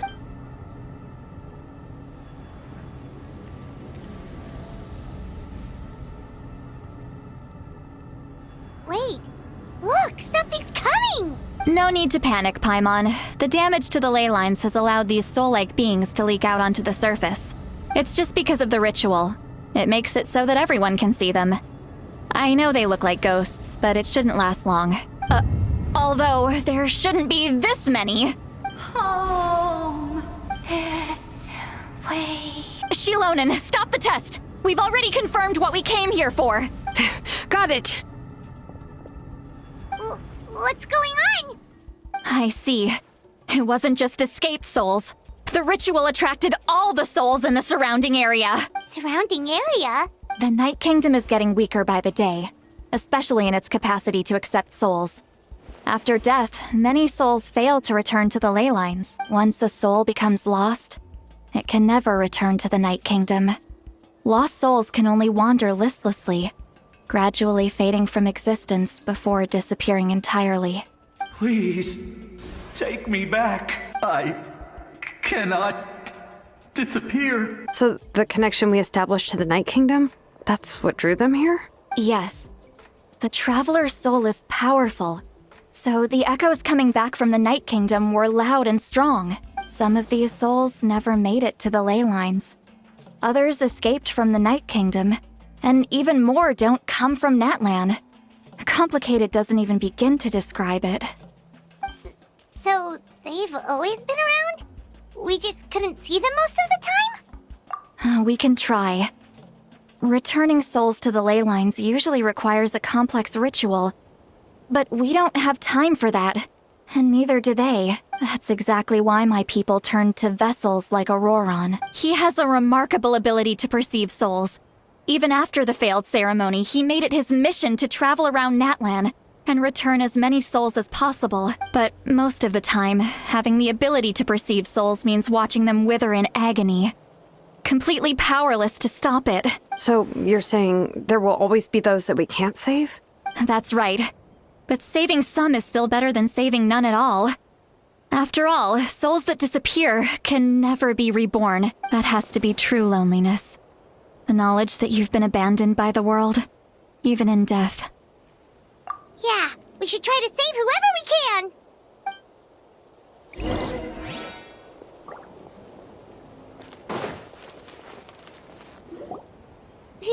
Vichama, is that you? Oh, I know you. I didn't think we would meet again, especially like this. Using the Spirit Speaker Stone meant so much to me. Thank you, Citlali. I finally have the chance to say that in person. Enough of that. What happened to you? Wait, you're from the Scions of the Canopy? During the battle, your tribe was— It's okay. The battle finally gave me the chance to fulfill my dream. Back then, I missed my chance at the Night Warden Wars. I wasn't about to let that happen twice. I scouted the location and direction of the attacks, so I could tell Chief Wyna the safest way to evacuate. Those with grappling hooks escaped through the air. Everyone else banded together on the ground to break through the front. But people needed information, so I stayed behind until the very end. Oh, you're a true hero. Thank you, but that's not why I did it. I did it for the future of my tribe and the future of Natland. The battle gave me back my sense of purpose, that's all I wanted. And anyway, I was supposed to see Malco again. I thought we would witness Natland's rebirth together, but the Night Kingdom rejected me. Even though you're a hero of Natland? How could that happen? I'm sorry. The Lord of the Night didn't do it on purpose, I can promise you that. The ley lines are in terrible shape. Even the Ode of Resurrection is no longer working like it should. I know. She can't help it, right? I get it. It just feels like fate is mocking me. Even in death, I won't ever get to be with Malco again. No, it hasn't been long since the battle. The door to the Night Kingdom should still be open to you. Give me some time. I'll think of something. Is that even possible? It doesn't matter. I have to try. A hero of Natland deserves a better fate than this.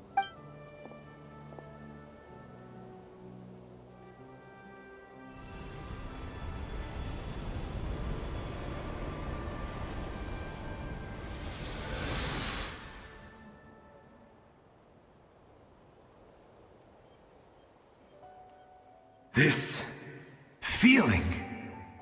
Is this the Night Kingdom? Looks like this method worked on you. Thank you. Thank you so much. People don't always have the nicest things to say about you, but shows what they know. That's a given. I hope you come back to us soon, Vichama. If I may, what about the others? Can you save them too? We're sorry.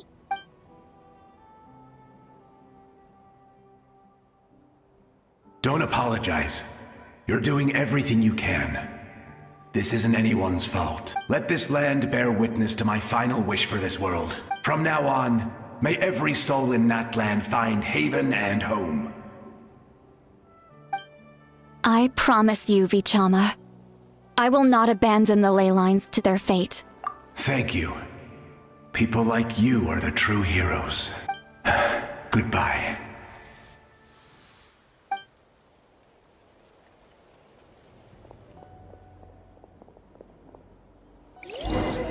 Let me go back. Please, my child is waiting for me.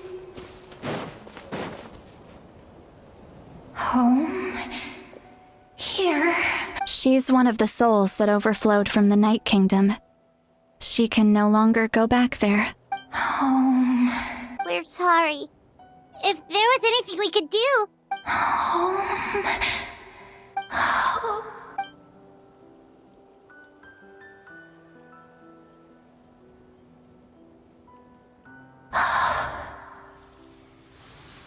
She's at her limit. Just getting here has taken all her strength. Let me go back. Let me go. The Night Kingdom isn't responding. That means its doors are closed. I fought my entire life. I believed the Lord of the Night would.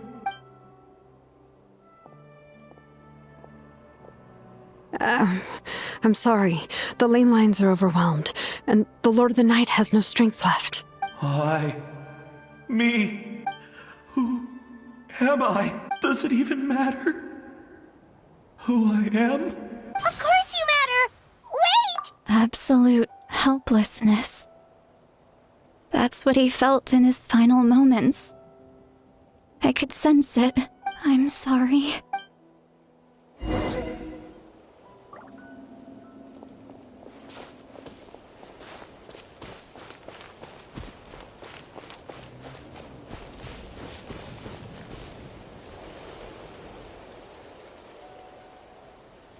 Save me!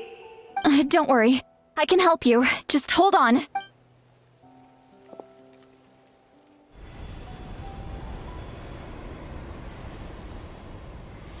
The Night Kingdom. Thank you. Oh, you must be from the Masters of the Night Wind. Would you tell me your name, kind soul? Seatlali. Seatlali. What a beautiful name. Dazzling. Just like the stars in the sky.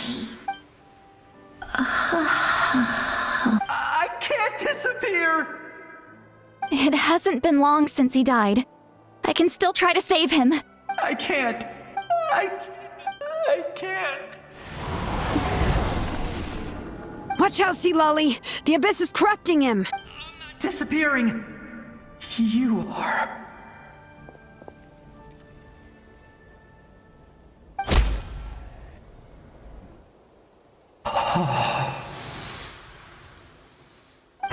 I'm sorry. The Abyss has corrupted his soul from the inside. Even if we could send him back to the Night Kingdom, it would only make the situation worse. I know. If we were just a little quicker, we could have stripped away its power. But it's too late. Let's go check on the others.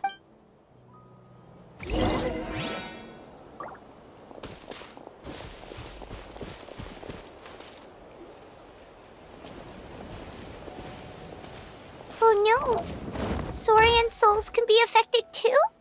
Their souls are still intact. I should be able to help them. Hold on! Is that? That's right. I recognize him, and the two souls next to him should be his grandparents. Kachina told me about what happened. Well, it all makes sense now. Io could barely sleep or eat because he sensed the presence of his grandparents. That must be why he looks so happy right now. They're finally reunited.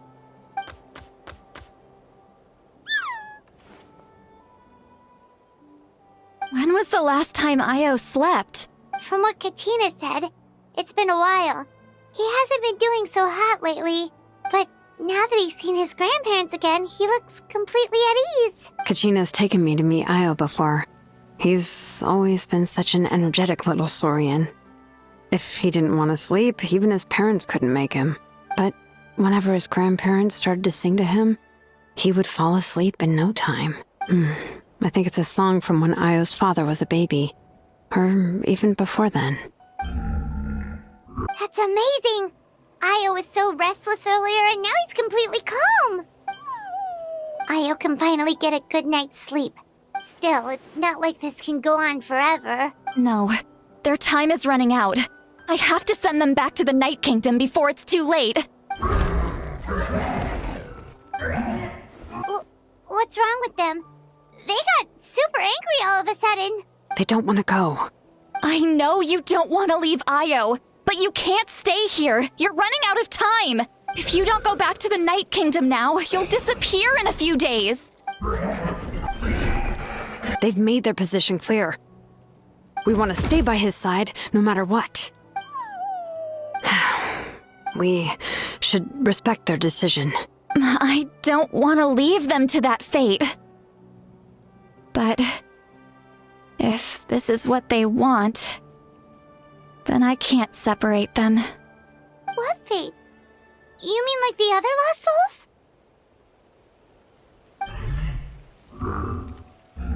Yes. They will gradually fade away, painfully and slowly, until nothing is left. But that is their choice. For the next few days, at least Io will get a good night's sleep.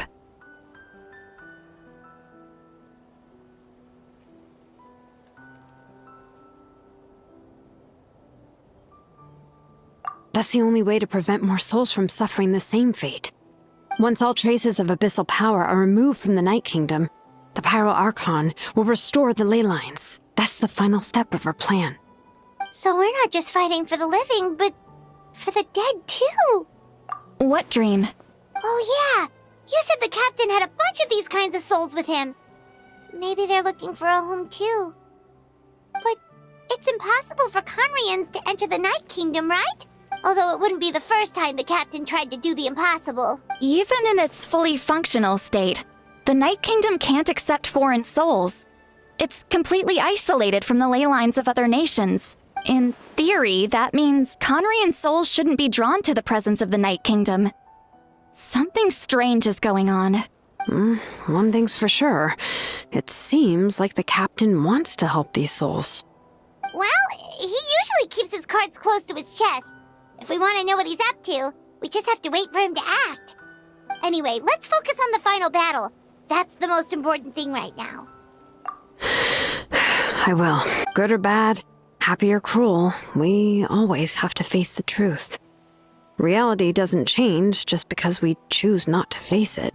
I just wish I could have done more. So many souls, and I could barely help. Hey, don't apologize. None of this was your fault. I guess you're right. If we want to end this, we have to tackle the root of the problem. The ley lines.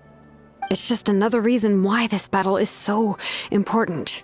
Traveler, before you set off, remember to give your ancient name to the pyro acon. She will introduce it to our people and explain its meaning. And then, the rest is up to you. And don't forget, we're all cheering for you.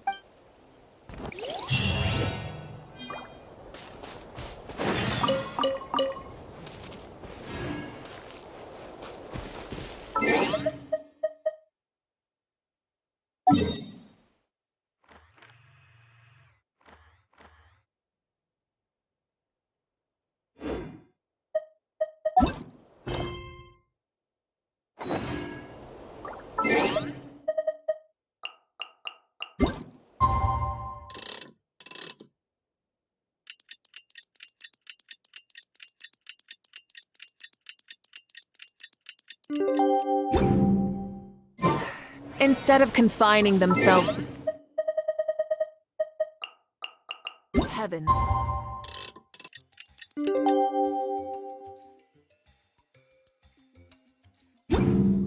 God should broaden their horizon. The day of the final battle is here.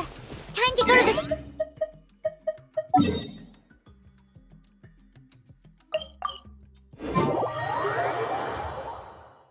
You can do it, Traveler.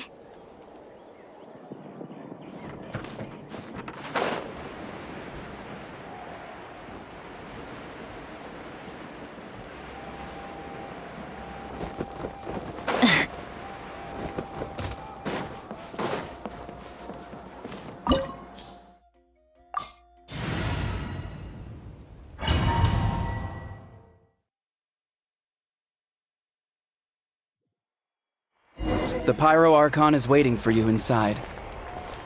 The sacred flame is even brighter than usual.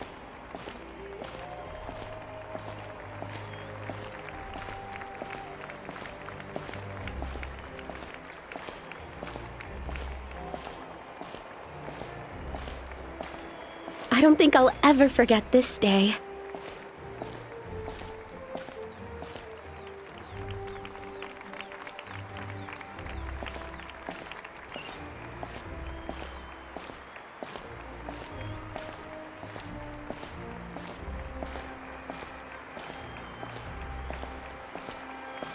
On behalf of all who never lived to see this moment.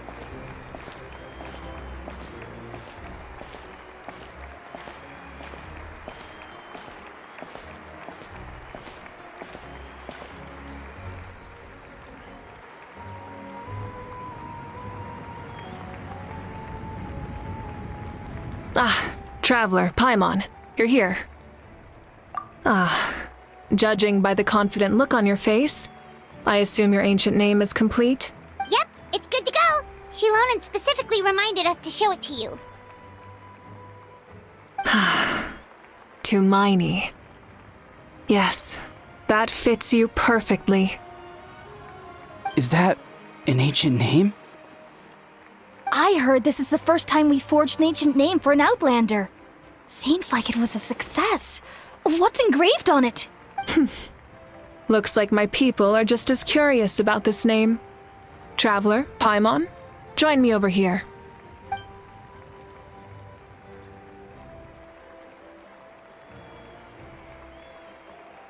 As you can see, I am holding the Traveler's ancient name. With this name, the Wyab entrust to her a monumental task, and this land binds us as kin, Tumaini. That is her name. Like starlight amid the darkness, flames amid the cold, it means hope. Tumaini.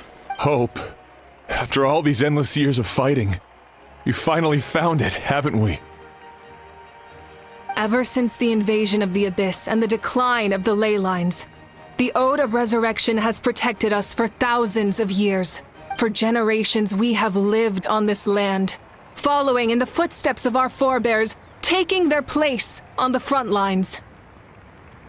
We all carry that struggle with us. And now, thanks to your efforts, the end is in sight. We have a chance to defeat the Abyss once and for all. This glory is one we share. It belongs to all of Natlan! For Natland! For Natlan! Our suffering will not soon be forgotten. But there will come a day when we can proudly declare to our progeny that this war is won! For our fallen heroes, our lifelong comrades, and all who forge the path ahead through trial and tribulation. For our homeland, we will claim victory! In Natland, no one fights alone! No one fights alone! To battle!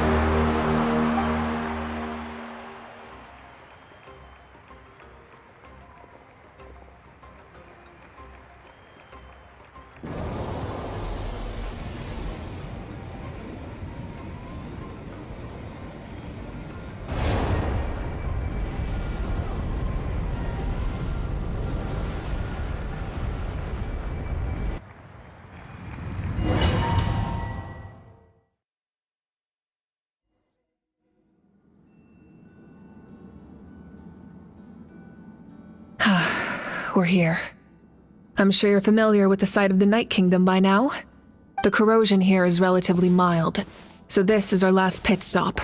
Once we set off, we must destroy our final enemy as soon as possible. Otherwise, no amount of resistance to abyssal corrosion will save us from contamination. So there's no turning back after this, huh? After you left, Paimon started to be able to see this place. It's a mystery to Paimon, too. The sacred flame is connecting us. The moment it sent us here, it made sure your consciousness could reach us. But still, you can go no further. The Abyss also has the power to corrupt the mind, so once we venture deeper, it must be alone. But, while we're still here, I believe some of your friends may wish to say a few words. True, but there's time enough to say goodbye. Come find me when you're ready to set off. I'll explain the next step of the plan.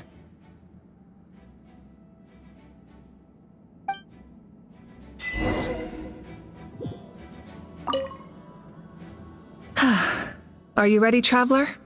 All right. Before we face our final enemy together, we need to split up. I'm sure you remember the Abyss tumors from the previous battle. Eradicating them was crucial to stopping the endless onslaught of monsters. Our final enemy has a core that possesses similar qualities. It's hidden somewhere in the Night Kingdom. Since I'm more familiar with this place, I'll go find and destroy this core, while you go straight to the enemy's lair. We can reconvene there. All right, then it's time to act. All of Natlan is behind us, so let's gather our courage and march into the unknown without fear. No one fights alone.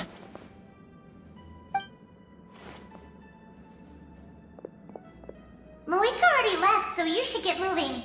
Oh, and Paimon should stop distracting you. Paimon still remembers her promise. She's gonna cheer you on with all her might. Paimon's not some kid who's afraid of the dark. She's gonna be brave this time, so don't you worry. Always. You're not in this alone. We'll be with you in spirit the whole time.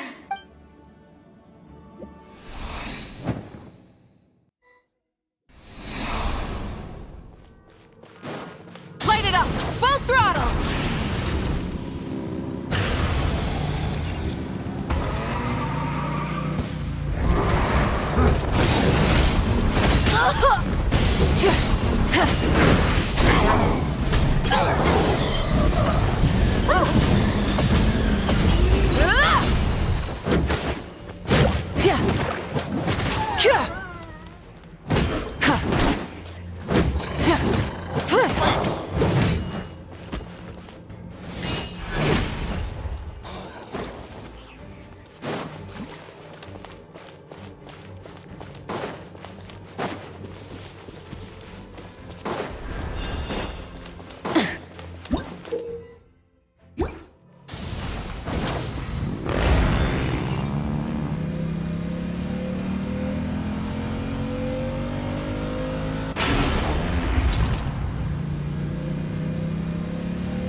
Something feels familiar.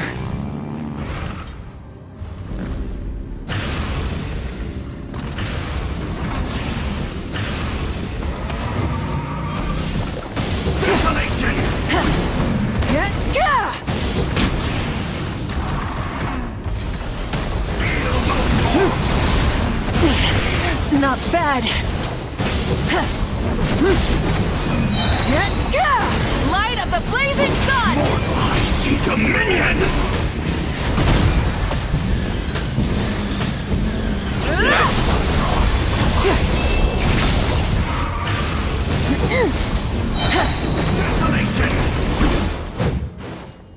Burn it down!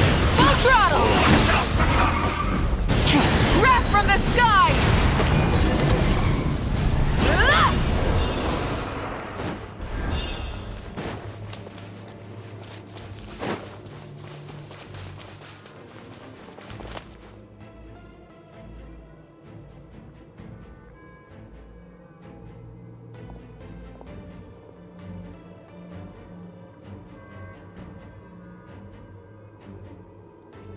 Hey, sis.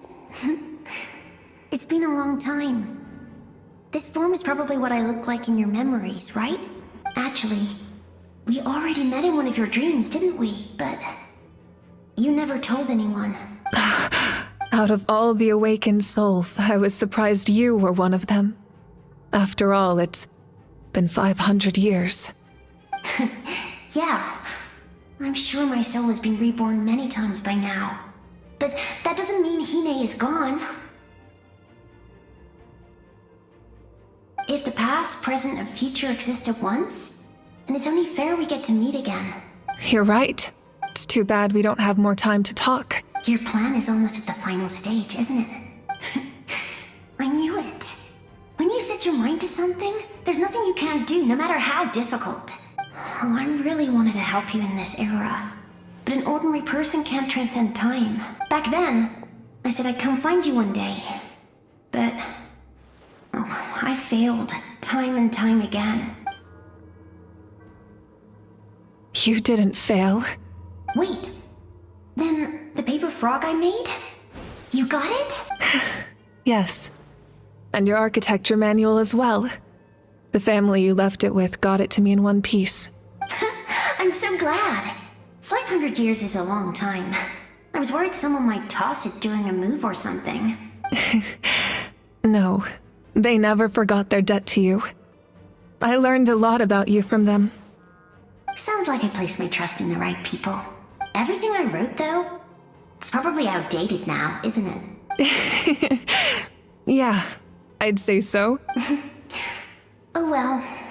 It's been a long time. And it's not like I was some innovative architect who left my mark on history, but I lived a really happy life. I dedicated my career to helping those without a home. I didn't have time for love, or for myself, but I didn't care. There are so many things in this world that deserve to come first. That's what you taught me. You never took time for yourself either. Did you, sis? No, it wasn't necessary. Besides, I made my choice. And now, the end is near. Be it the enemy's end or my own. In the end, the method you used to transcend time was much more than a simple paper frog. You sent your love across time. So let me say this, Hine. I will love you. Forever and always. I know that.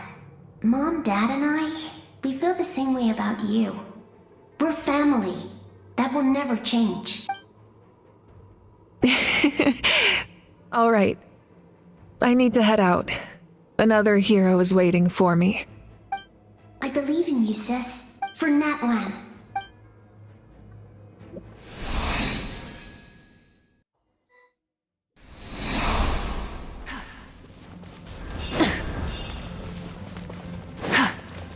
Don't worry, we're here to help.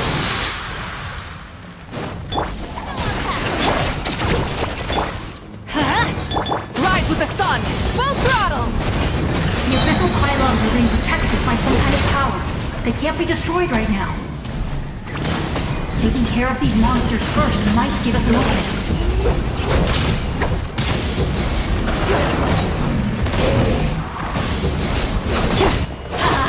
Teamwork is dreamwork! Yeah!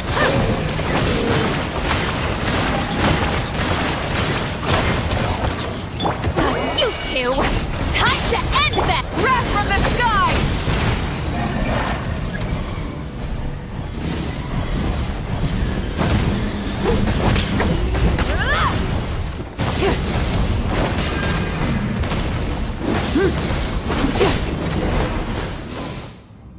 I didn't expect to see you again so soon. You can leave this place to us. When the monsters attack again, we'll fend them off. We got to see each other in a dream, and that's enough. The square makes it possible to connect the living to the Night Kingdom. If the abyss starts to corrode the area, its forces could once again surge into the land above. It pains me not being able to see Mualani again. But if I can do something to protect Natland, then that is the only choice. Mualani will grow to surpass me as a warrior, and accomplish greater feats than my own, I have no doubt.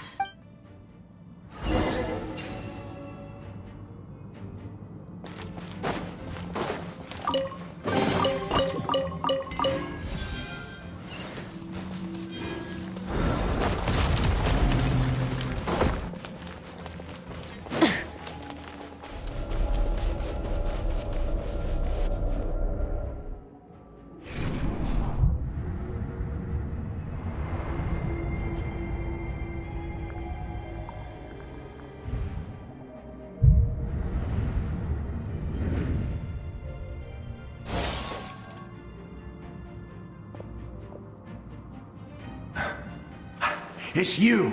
I knew you would come. We meet again. Remember me? I'm Malco. We met when you came to rescue Kachina. I could barely hold on to my human form back then. Vichama told me about the horrific battle on the surface, but now, the souls of the Night Kingdom have been revitalized. More importantly, after everything, we finally get to fight side by side again. It's all thanks to you and Sitlali. The path ahead has been heavily corroded by the abyss. Navigation will be tricky. I can help illuminate your way, just like before. I'll take care of recon and combat. I was in a bad place when you met me, but I was a capable warrior back in the day. Come on, follow me. Of course. It's dangerous out there, so stay close.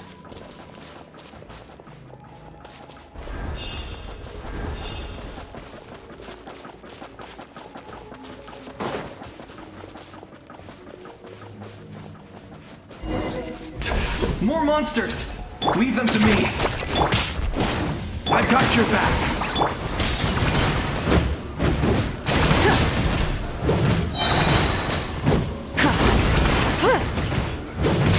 Light up the blazing sun!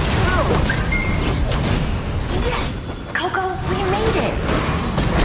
Come on, time to teach them a lesson. We're the Flower Feather Clan's top adventurers! Whoa! You're as strong as ever! Huh. Who are these two? You said it, not me. Everyone here's amazing. So of course that includes me and Coco. We all have our own journey, and we need to see it through to the end. Not all adventurers go down in history, but right now, it's safe to say we're doing something extremely important. Definitely. Then let's go. We're all with you. I know your guide fairy and little one couldn't join you here, but I'm sure they're still with you in spirit.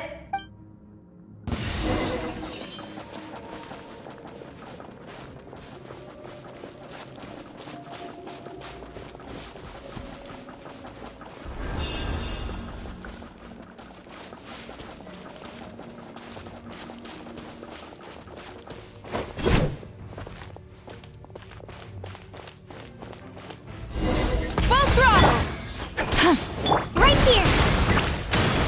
Clear the area! So strong.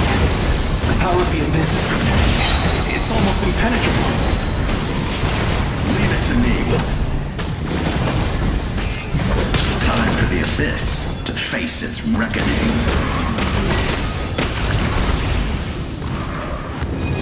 Try and stop me! Here goes!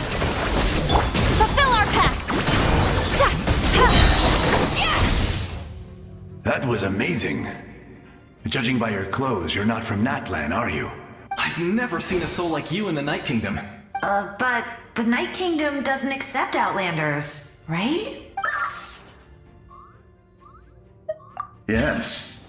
Although, rather than a soul, it would be more accurate to say that I'm a story created by the people of Natland. I was his most trusted second-in-command. 500 years ago, we fought against the Abyss together, and I sacrificed myself during battle. The shamans of the Masters of the Nightwind recorded my story on a woven scroll. Even now, many in Natland know my name. So you're him, but also not him? That's right. What you see is the me from the story. I was remembered as a glorious hero, even though the truth is quite the opposite. It was in fragmented memories of my life that I finally began to understand the real me. Unlike my righteous and noble commander, I was obsessive and cruel. An approach I believe to be more efficient. Our differences caused many an arguments between us. You tried to sacrifice someone. I will stop at nothing to protect my commander's interests. The most idealistic and righteous among us are the most fragile, so I must protect his edge. A strong hand is required to stand against a strong foe. That is what the glory of Conria means to me. I do. I have my reasons, as do all who believe in something. You will understand that soon enough. Due to the limitations of the ley lines, we can go no further. The enemy's lair is close at hand. But don't worry. All the souls of the Night Kingdom will lend you their aid.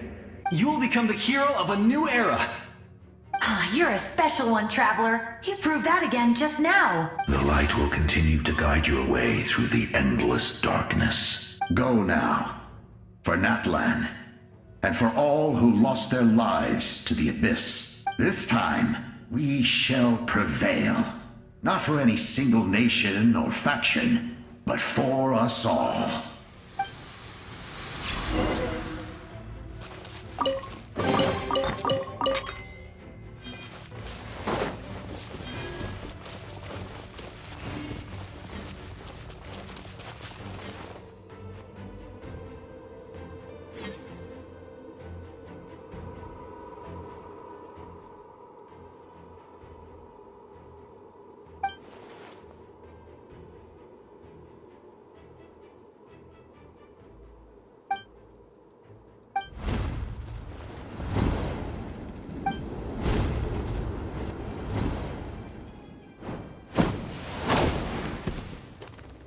Hey, Traveler!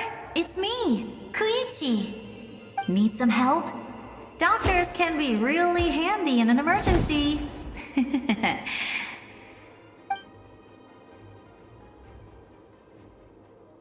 With your special powers, you should be able to make it through this place. Go now! Go! Huh? What was that? I felt shaking all of a sudden. Oh, I was wondering where she went. Well, that just means we've got even less time to waste. I never liked causing trouble, and I definitely don't want to be the one who holds up the Pyro Archon's plan. Yeah, I'm really glad she fulfilled her mission. She seemed a lot more mature than before. All those years of worrying. But better late than ever, right? Anyway, that was enough for me. I won't show up in her dreams anymore. Back to the natural order of things. Worrying is supposed to be the older sister's job. All right, enough about that. All we can do is accept the past and continue to look forward. I would say our nation's future is looking very bright. Go now, Traveler.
can do this!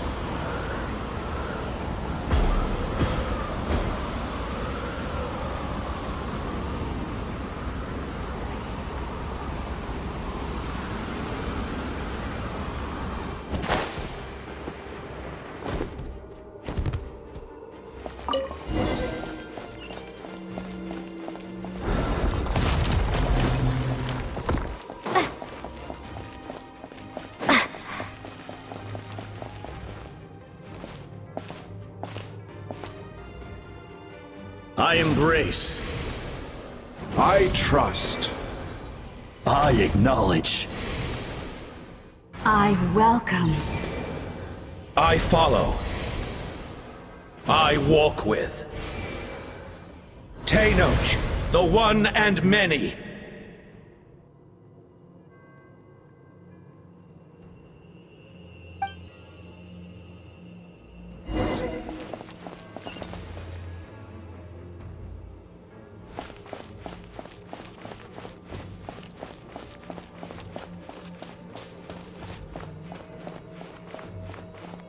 Let my people light up your path. Mawika is just up ahead. Now, go and bring forth a miracle reserved for the divine. You, the kindling we know as humanity.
Resistance is futile.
Fire shall be this nation's tomb!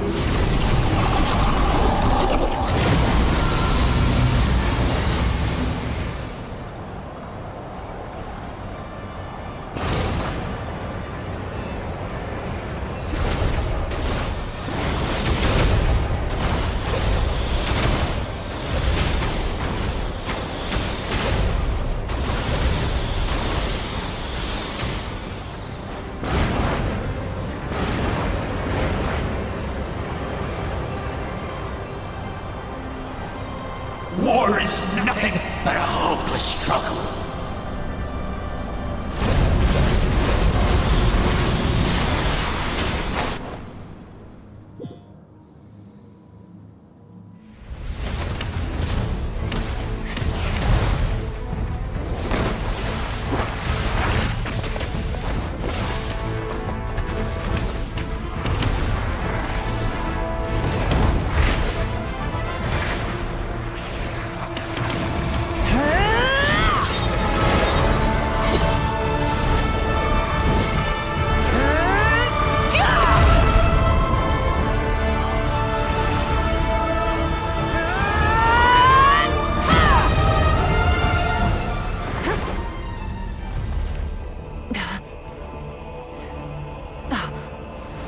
You so yearn for the agony of death, and bow down to its true appearance!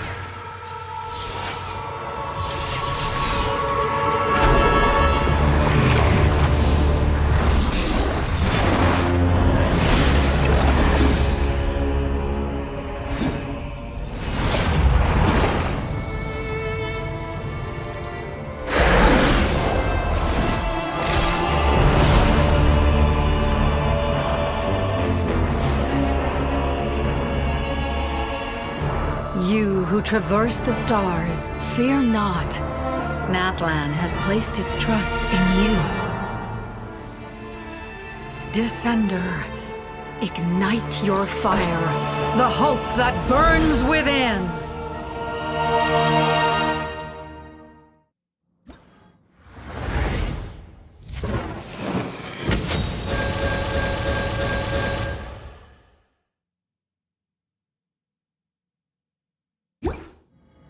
I have witnessed the light of this flame dozens of times. Night will return.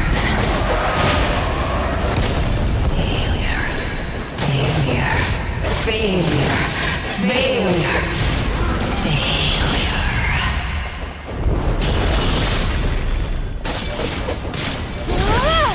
A praise to Natland's future! You are loyal to the wrong master.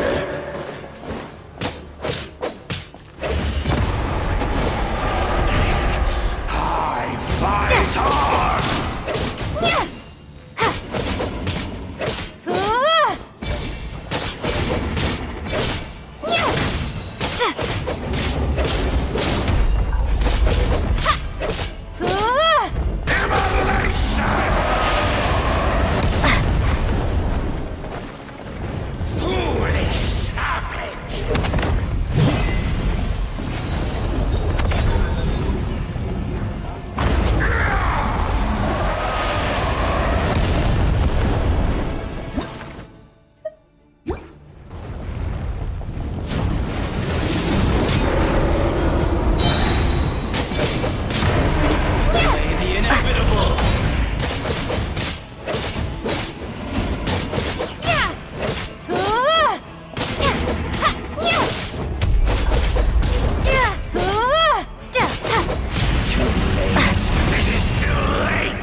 By the power of darkness, I shall prove your efforts futile. All will be mine to seize, devour, destroy. Watch out, Traveler!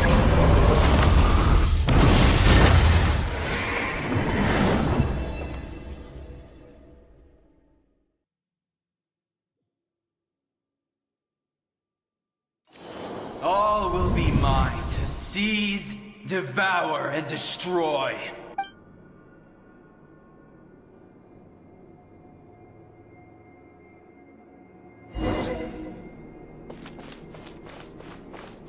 Face your fate.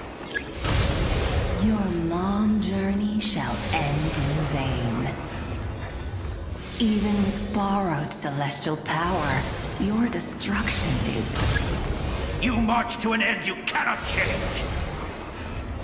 Millennia of struggle, all in vain.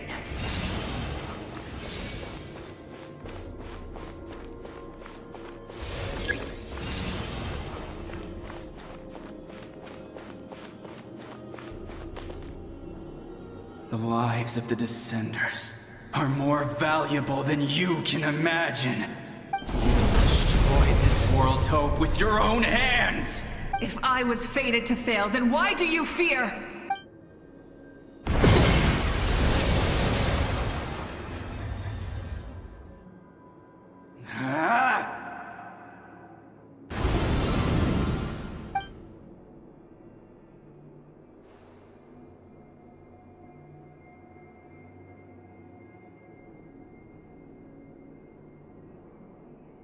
We embark on a pilgrimage for the wishes of the people.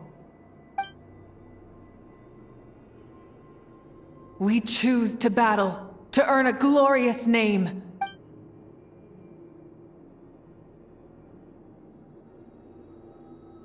And in the end, we burn to cinders for a dream.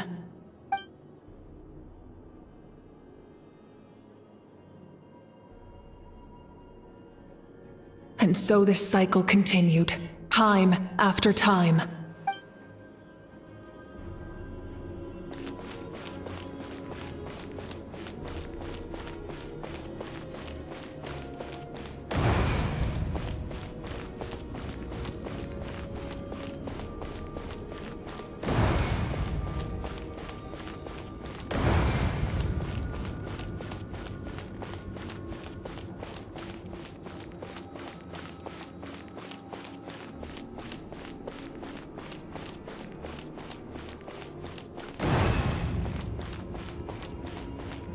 My fate is to bring this journey to an end, once and for all!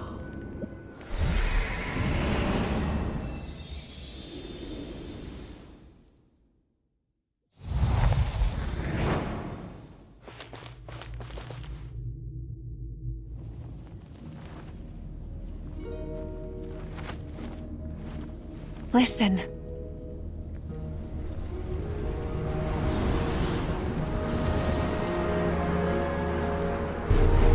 Did they lose? No, it can't be.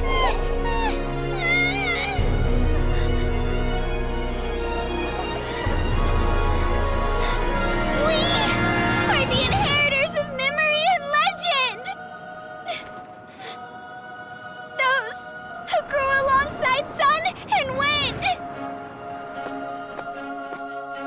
Those who forged our own destiny and future! That is Natland's fire, the lifeblood of our nation!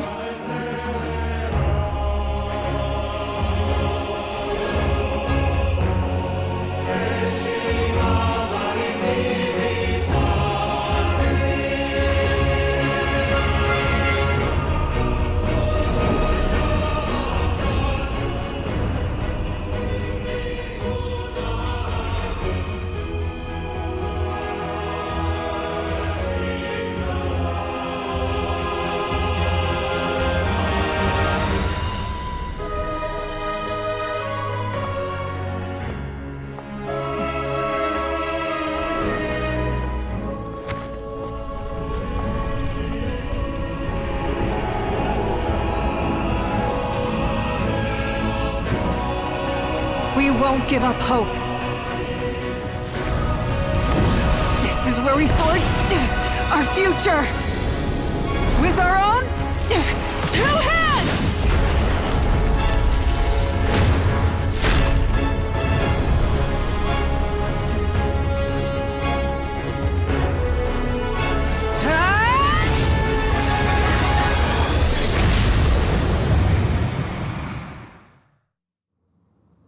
Even after one of my attacks, the blaze of hope still burned within you.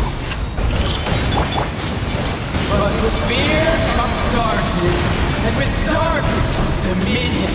In darkness the world was born, and so it shall return.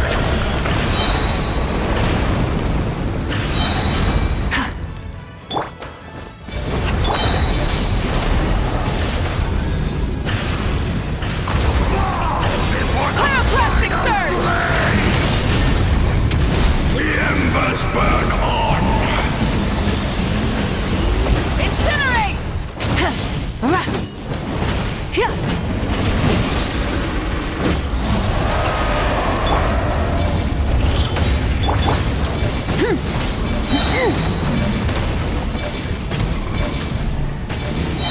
Wrath from the sky!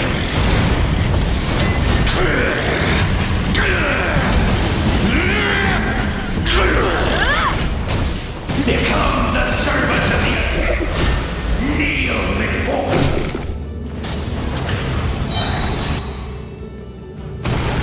I bring forth the faith of the 6 tribes and bestow absolute freedom upon our Accursed heroes. angels! vanished green. You should have long since been dead. We need to purify the totem poles. Pyroclastic surge!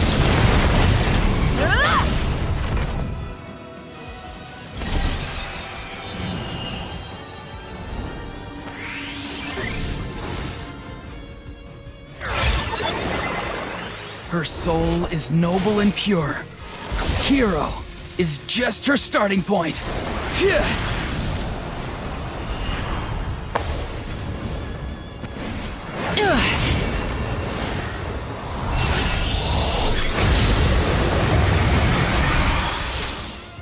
Why do you struggle when you are so weary?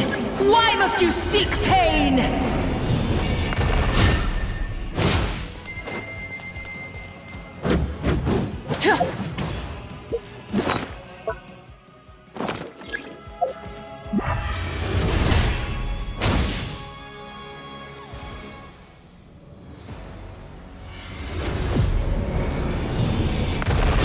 No one fights alone!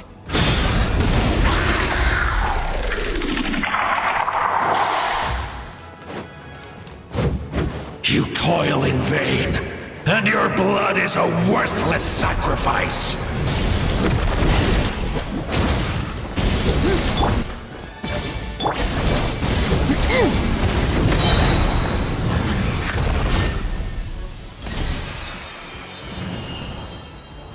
I wish to soar with her and see the world beyond the sky.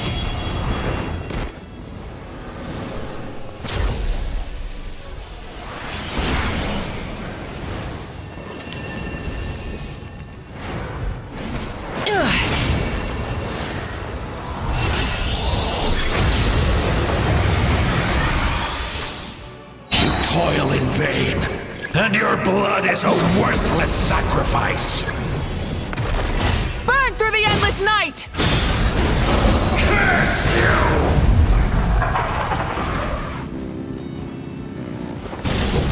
Enough, you foolish pests!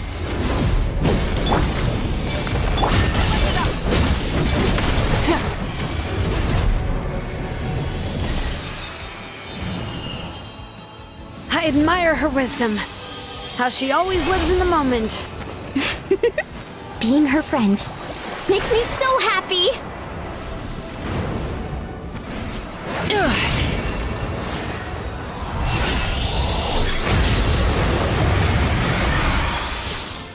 Enough, you foolish pests! We will take back Natland's future!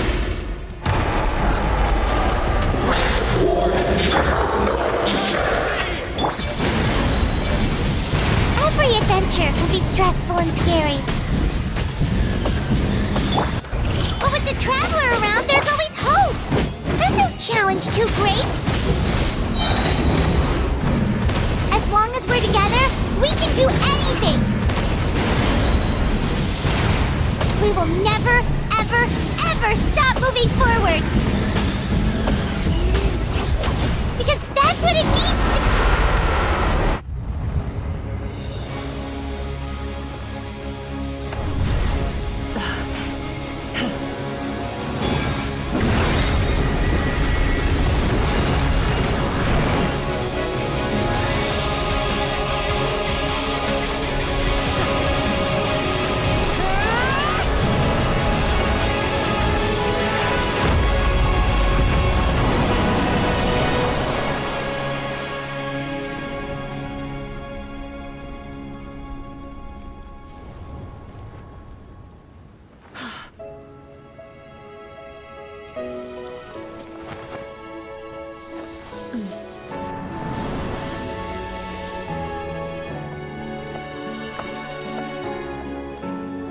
There's a faster way.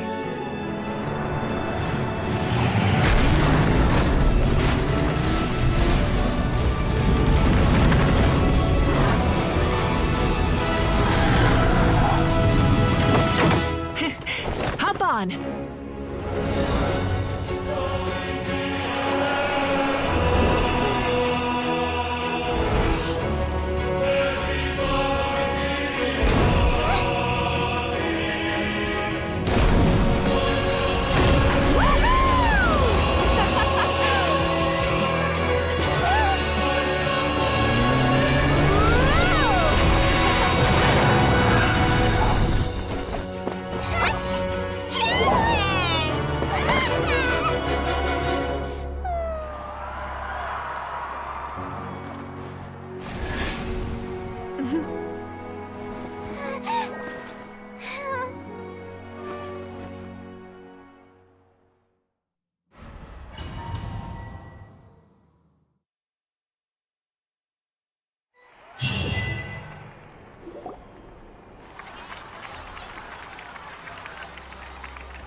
Unbelievable. No signs of abyssal corruption whatsoever. The same goes for the pyro acon. Huh, in that case, just get some rest and enjoy your victory. That means there's officially nothing to worry about! You won! You actually won! Paimon knew you could do it! The Abyss is no match for you!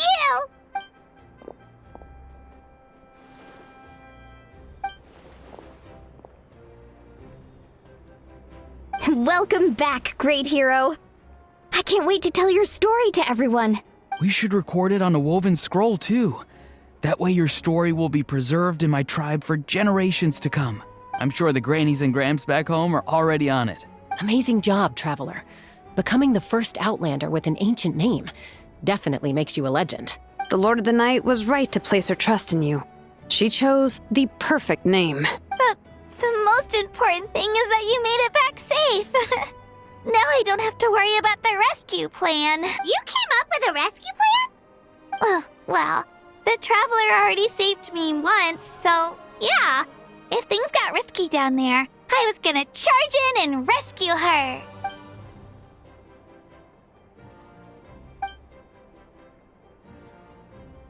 Couldn't have said it better myself.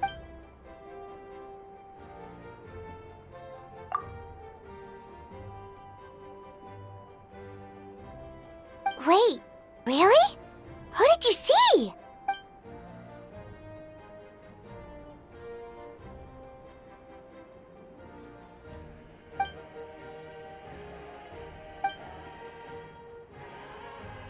So, you heard everything we said? Those messages became part of your name during the forging process. I just didn't expect them to come in handy at such a crucial moment. Hey, what's embarrassing about that?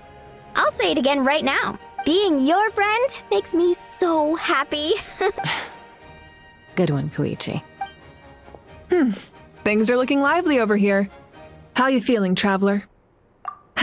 Great. Just what I wanted to hear. The preparations for your celebration ceremony are almost complete. Celebration ceremony?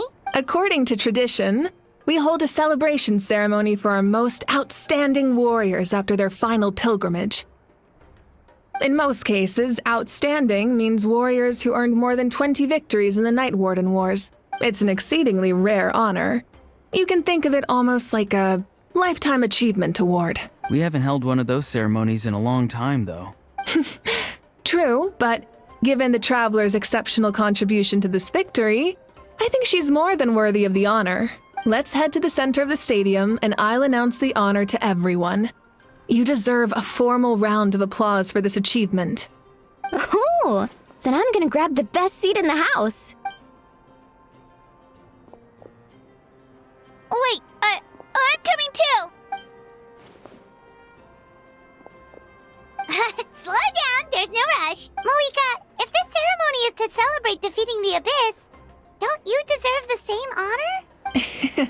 What's the point of holding a victory feast for yourself? Besides, I'm already the Pyro Archon. That's enough honor for a lifetime. Let's go. Everyone's waiting for us.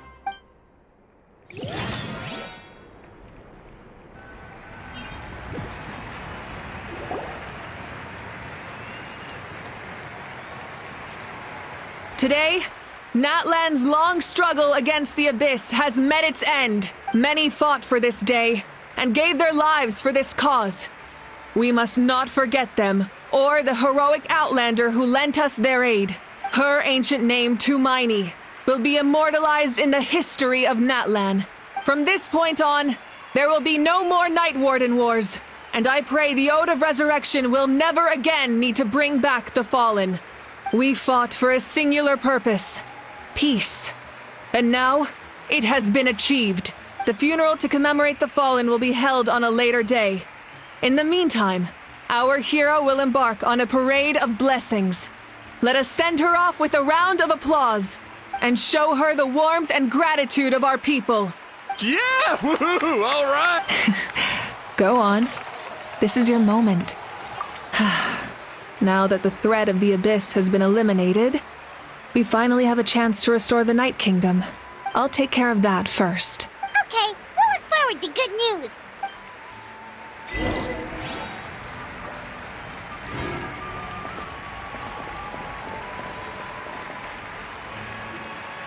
Just a moment, great hero. Before you set out on the parade of blessings, please accept these feathered accessories. We bestow these gifts to every hero who receives this honor. They are proof of your bravery and strength, and mark you as a role model for all in Natland. Thank you for everything. Thank you for saving us from the abyss. Now, the person who has the honor of adorning you with these gifts is none other than one of Natland's most outstanding warriors, Chaska. Oh, it's just someone we know. You sound disappointed. Exactly! It, makes this moment even more special because we're already friends. Well, both in a personal capacity and as a representative of all warriors in Natland, I bestow upon you this blessing. May your flame forever burn, pure and bright. With us by your side, you'll never fight alone. Time to embark on your parade of blessings.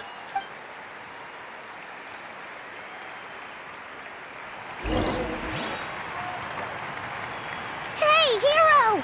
We're here to guide the way. Great hero! Could you look this way for a sec?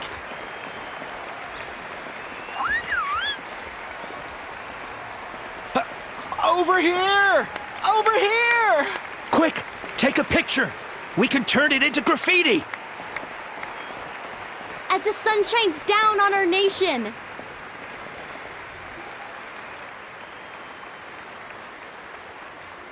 Great hero!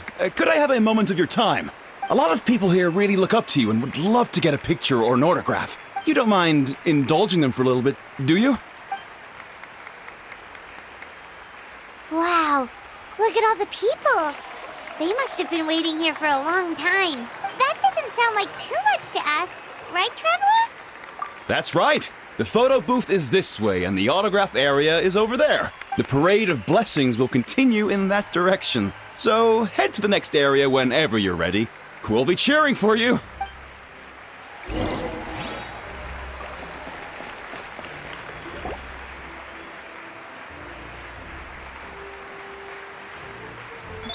Yes, that's it. Thank you.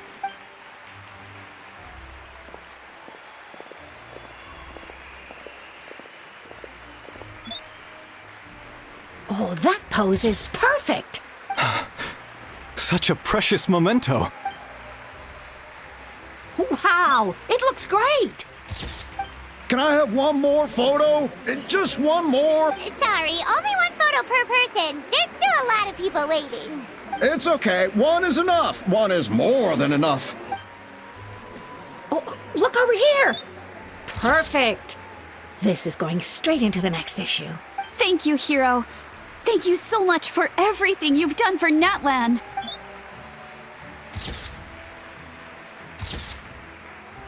All right, that's all the film. No more pictures, everyone. Huh? We can't keep our great hero here forever. Thank you for your participation and your understanding, everyone. Wow, everyone's so enthusiastic. I'll bet she can make a small fortune by selling photos of you to people in Natland. All right, it was just a joke. There's a bunch of people waiting for you here, too. It's the great hero. Quick, get ready. Line up, everyone. Single file, please. The hero will begin signing autographs.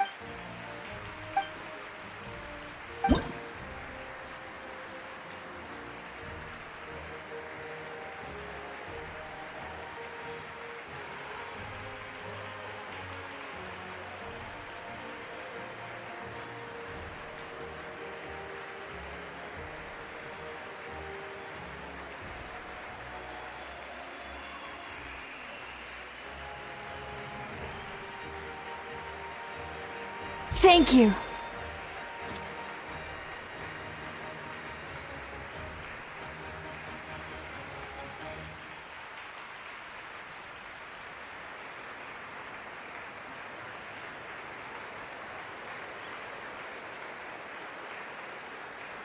I'll treasure this for the rest of my life.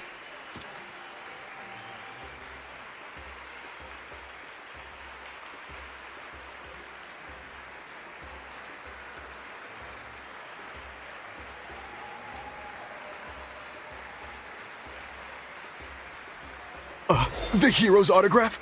I actually got the hero's autograph? All right, last one. The great hero has a parade to finish. Thank you for taking the time to sign those autographs. We really appreciate it.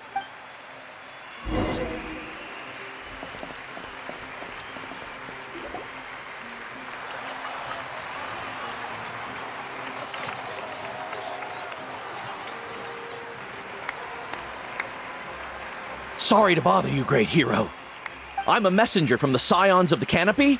I know everyone's been curious about the hidden message behind Tumaini. Every ancient name has a story behind it and comes with a certain mantra. Usually, the Wayab reveal those mantras to our chiefs in a dream. But yours is still unknown to us. Oh, you mean like the lines the 6 heroes recited when they appeared? But, where do they come from? Is it something you have to decide, Traveler?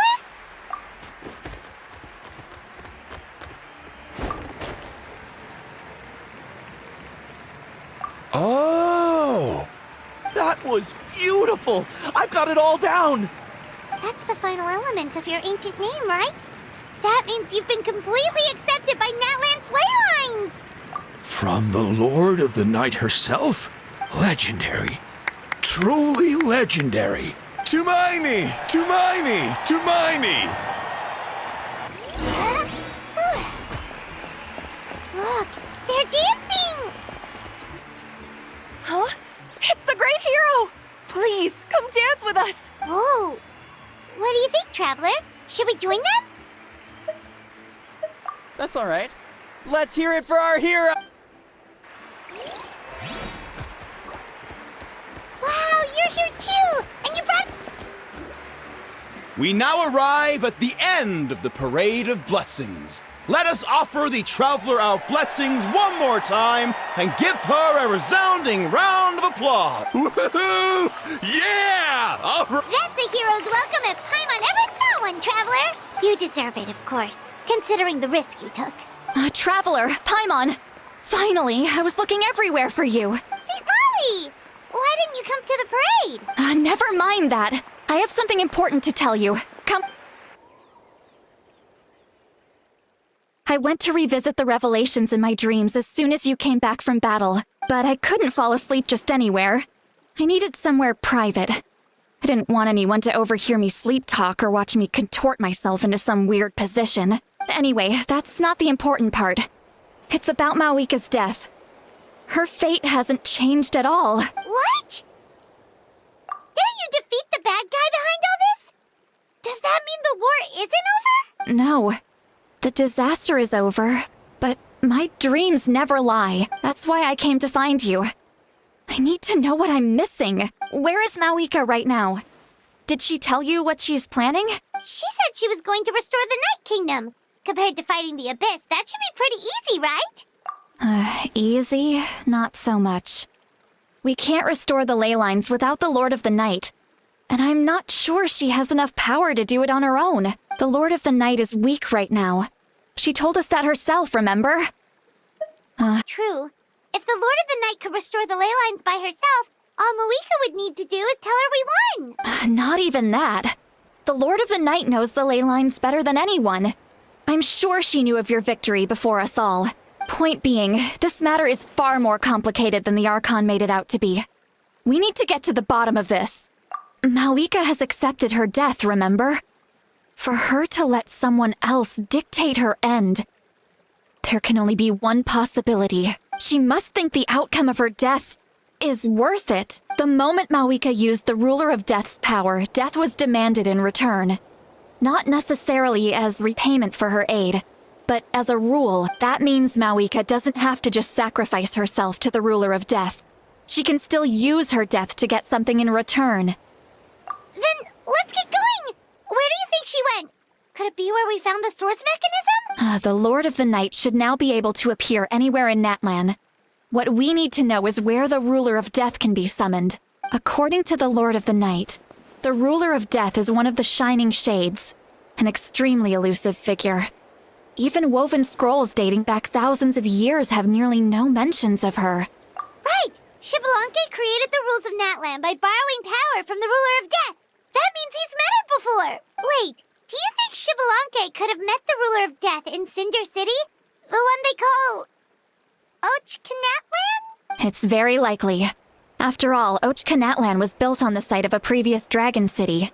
It's known as the first city of the Pyro Archon. Alright, then let's head over right away! It's not easy to get there, so follow me. I'll take you.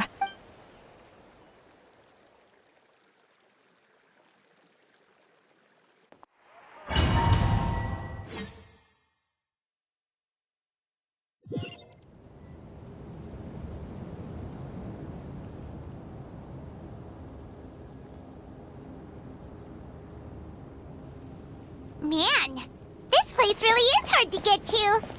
And, Paimon wasn't the only one who saw that weird thing up there, right?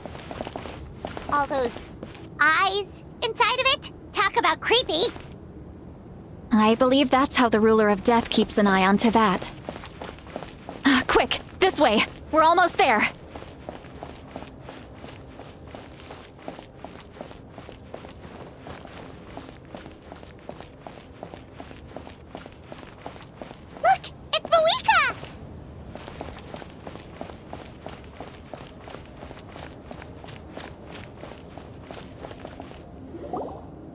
I have grown weary of the endless wait. The fate of this land is of no interest to me anymore. However, you humans managed to meet the expectations of the heavenly principles. For that result, you deserve praise. Moika, as the price for using my power, I shall now bear witness to your death, and with you, the war that your nation has waged for more than 1,000 years shall meet its end. Mawika! You got here sooner than I expected. What are you doing? Closing the final chapter on the plan that has consumed Natland for 500... No. For the entirety of our history. We've eradicated the Abyss from Natland. But its power remains in worlds beyond Tevat. Tremendous and unyielding. Only by completely restoring the Night Kingdom can we defend against its corrosion in the long run. But the architect of the Night Kingdom is near her end. She lacks the power for such a task, and worse still, if her life force is depleted, the rules of Natland disappear along with her. We have no need for the Ode of Resurrection right now. But it remains Natland's strongest defense should the Abyss return one day. So, you're planning to... Yes. My plan is to once again place my life within the sacred flame. 500 years ago, I gave my life for the chance to be reborn in this era. A chance to see all my plans to completion. And now, to sustain the Lord of the Night, I will give my life once more. I respect your decision, Mawika. But this method requires an immense sacrifice. The flames of your life force are exceedingly strong. But a life sustained by fire is one destined to die out one day. What will you do then? I've thought about that. With the Abyss out of the picture for now, the Sacred Flame's power will be consumed at a much slower rate.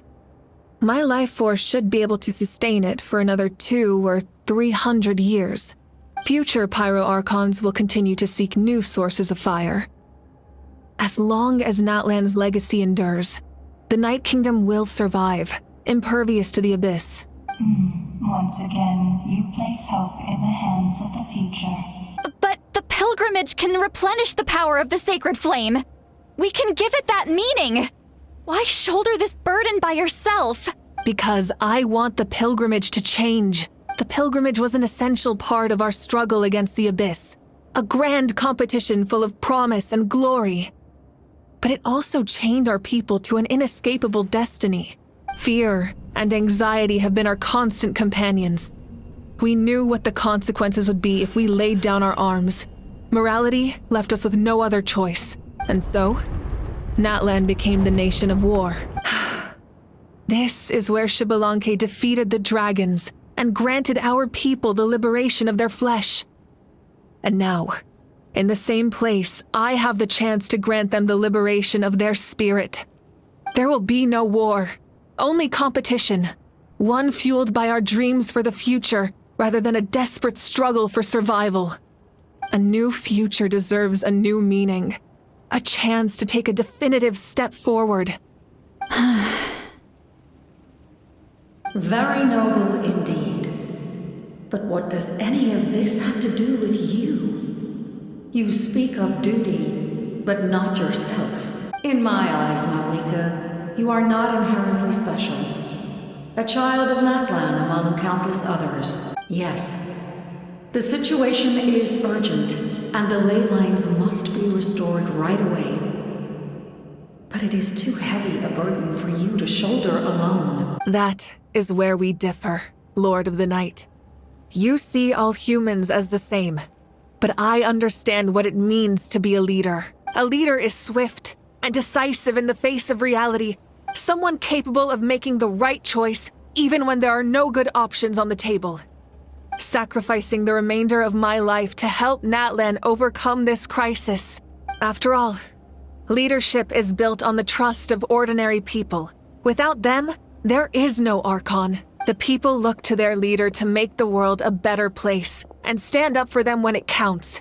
For that reason, I must see my duty through to the very end. But what about you, Malika? You still haven't talked about what you want. Is it that unimportant to you?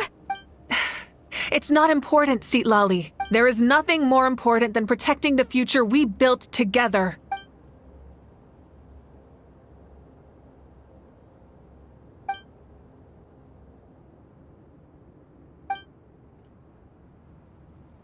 I shall accept Malika's sacrifice for the Lord of the Night as her death, and I will bear witness to the very end.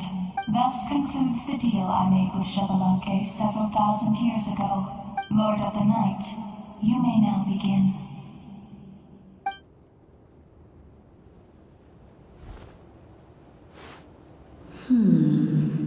What are you waiting for?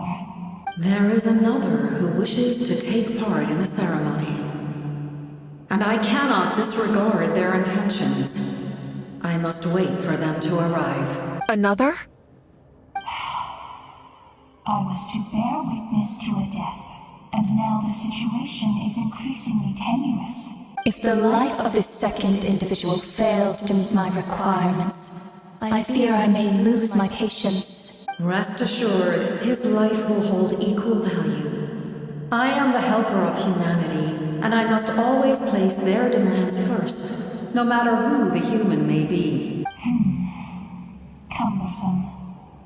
But there is nothing to be done. Such is the duty of an angel. Wait, this feeling. We made it.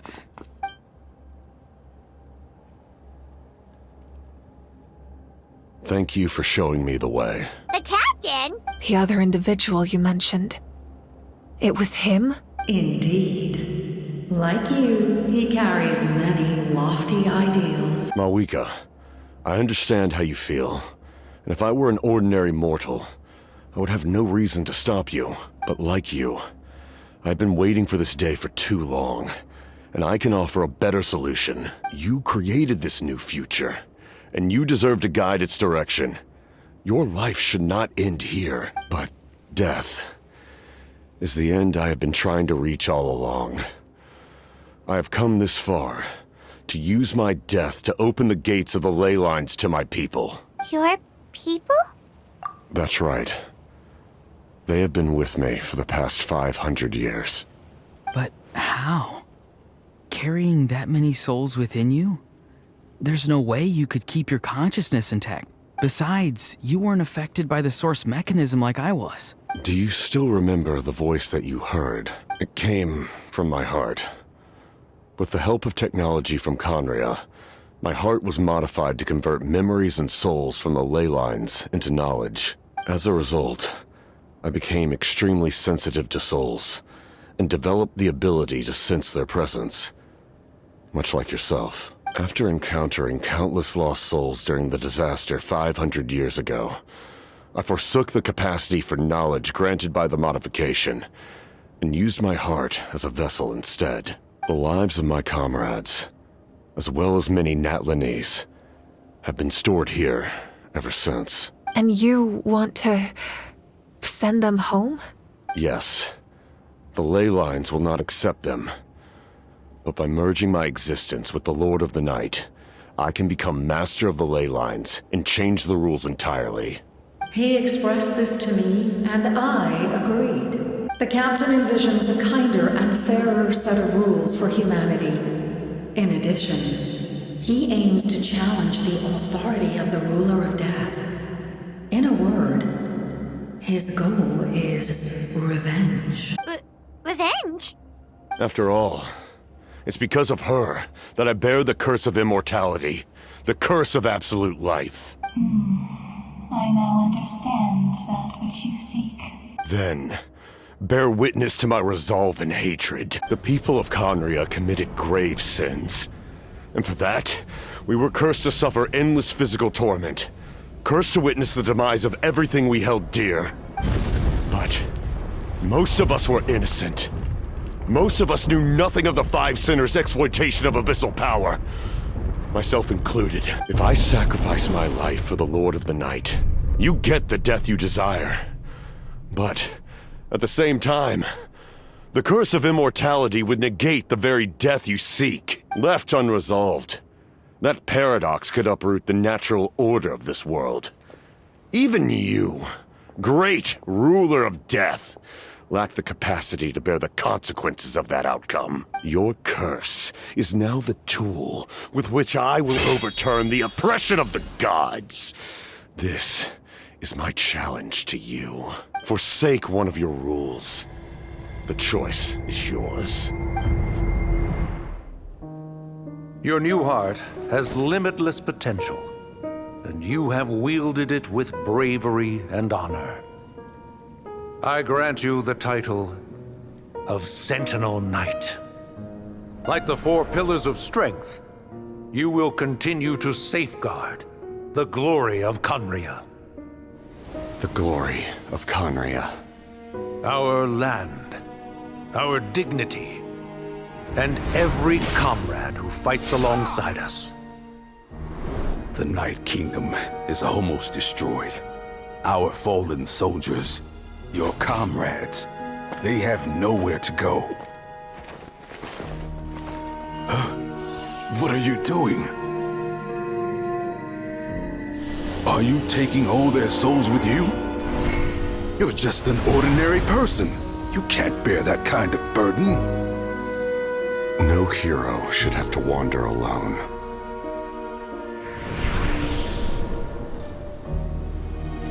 The curse of immortality. Using immortality to fight death. Using my rules against me. Make your choice. Reject your rules. Or allow me to trigger the paradox.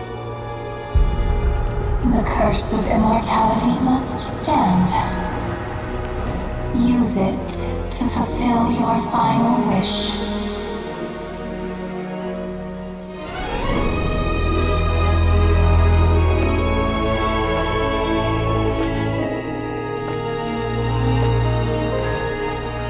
Well fought, my lord. Thank you for everything.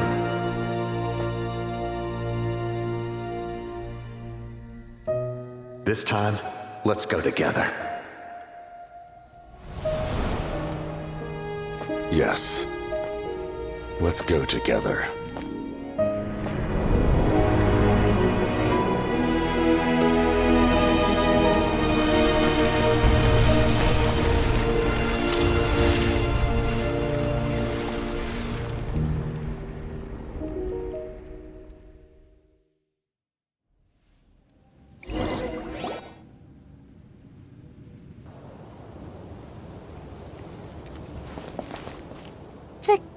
Captain, he...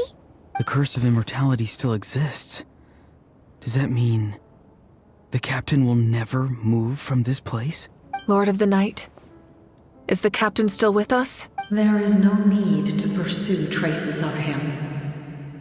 For those cursed with immortality, release from the mortal coil is the greatest form of peace. Even so, please pass on my gratitude. His long journey has finally come to a close. I suppose this is a happy ending for him. I cannot imagine how much pain he endured over the past 500 years.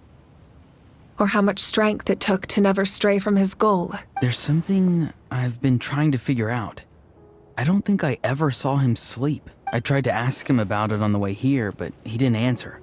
Just like always, he never talks about himself. It's probably due to the voices. When souls merge in a single being, their voices echo endlessly through the mind. Souls that retain memories of their death often scream and wail in despair. Considering the number of souls inside him, that effect would be even greater. So, over the past 500 years, he didn't sleep?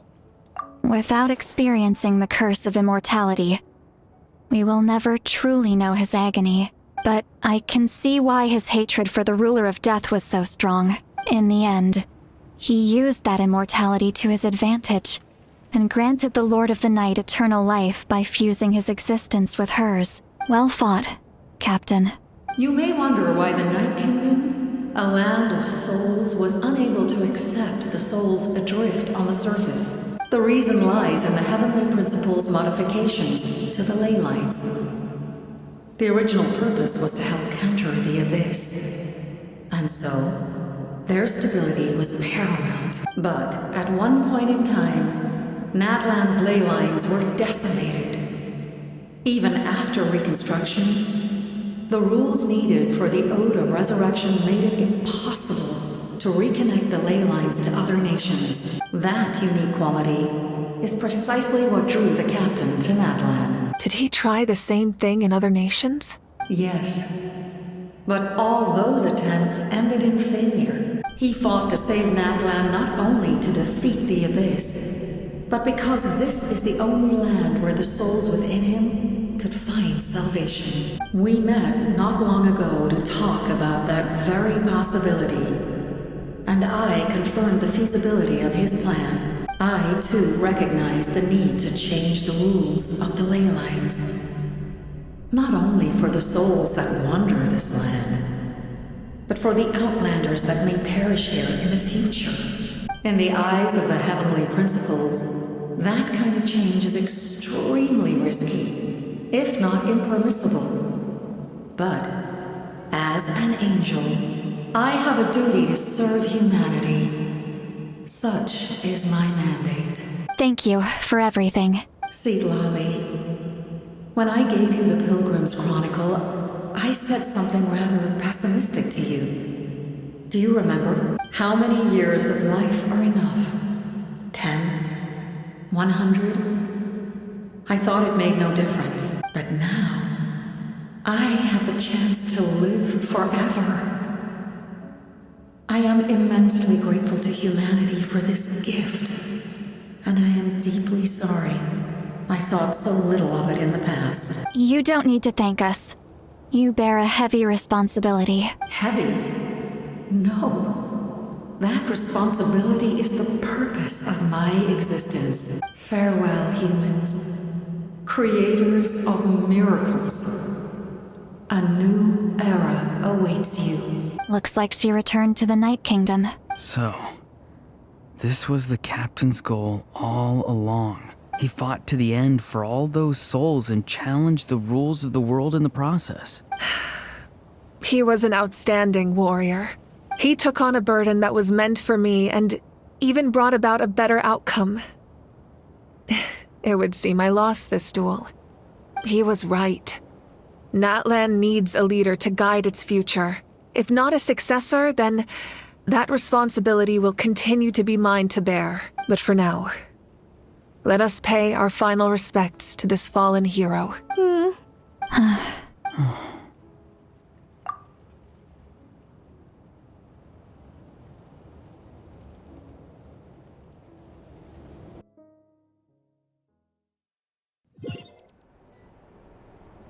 To my sister Hine. I know all that remains in the Night Kingdom is your memory, but I still wanted to write a short letter to tell you about the situation after the war, after countless partings and farewells.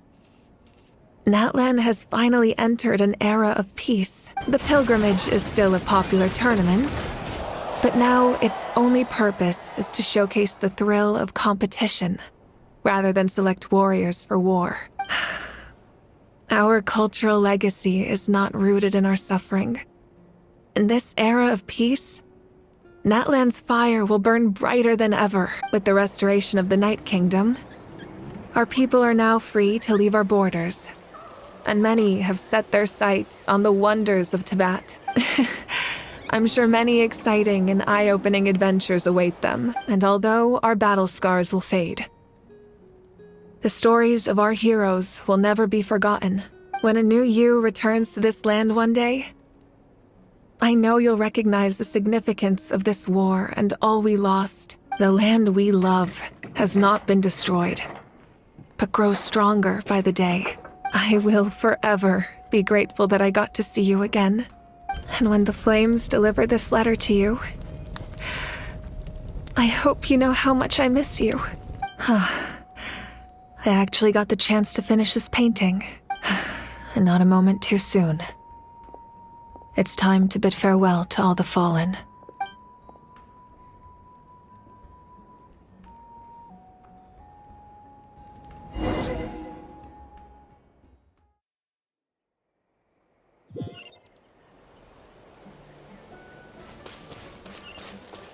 Light it up!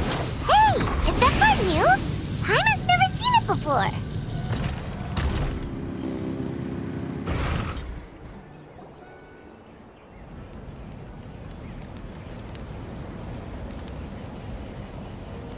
We are gathered here today to bid farewell to all who lost their lives in this war. This struggle has caused us profound pain and brought us face to face with loneliness and loss. But through it all, our bravery and resolve never wavered, and we never lost sight of victory. Even the tiniest of sparks can unite to become a blazing fire. They lit our way forward and showed us the path to victory. When our homeland is revived and life blooms again, they will return to us with the first rain of spring. It is just as our poem describes. We are the inheritors of memory and legend, those who grew alongside sun and wind, those who forged our own destiny and future. That is Natland's fire, the lifeblood of our nation. The fallen are never truly lost to us. We will be reunited one day, and as we create new legends and write new poems in honor of our beloved homeland, they will always be with us. Their deeds immortalized in our memory, and their names immortalized in stone. This epic will be remembered in the actions of every valiant warrior and brave Saurian, all equally important and indispensable. I would also like to take the time to recognize a Fatui Harbinger, who sacrificed his life for our cause. He was a warrior from Conria, who helped defend our nation 500 years ago. A man who used his own heart as refuge for the souls of the fallen. For the chance to offer them a final resting place, he chose to fight with us once again. In the end, he fulfilled his wish and returned the souls to the ley lines. By turning his curse into a weapon, he defeated his fated foe and protected me in the process. We have had our differences in the past, and I cannot say his character is representative of all in his organization, but on this occasion, we honor him as one of our own. In Natland, all heroes are worthy of celebration.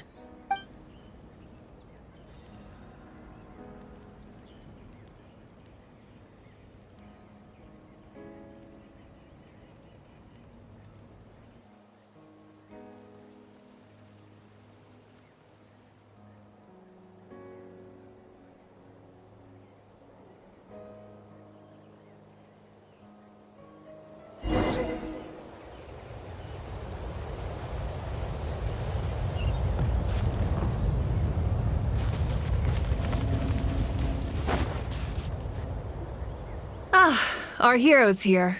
Is there something you want to discuss? The long journey of the pyro archon has now come to an end. Together, we overcame darkness and death to accomplish something truly remarkable.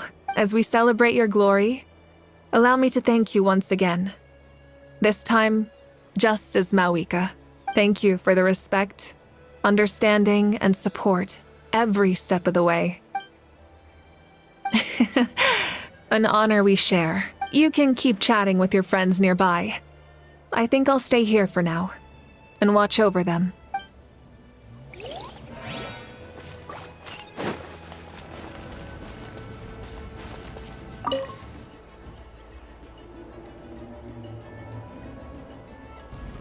What are you thinking about, Traveler?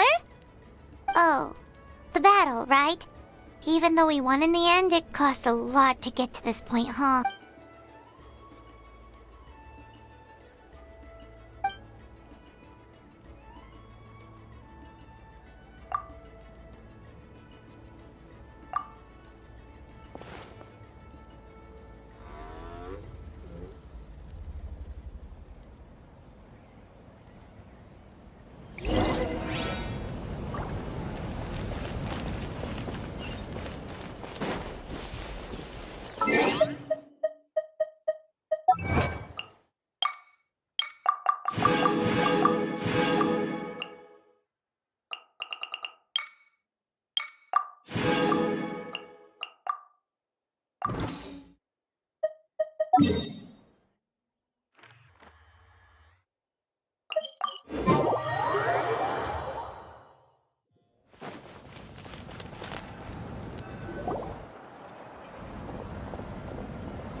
Story! Story! I want to hear a story!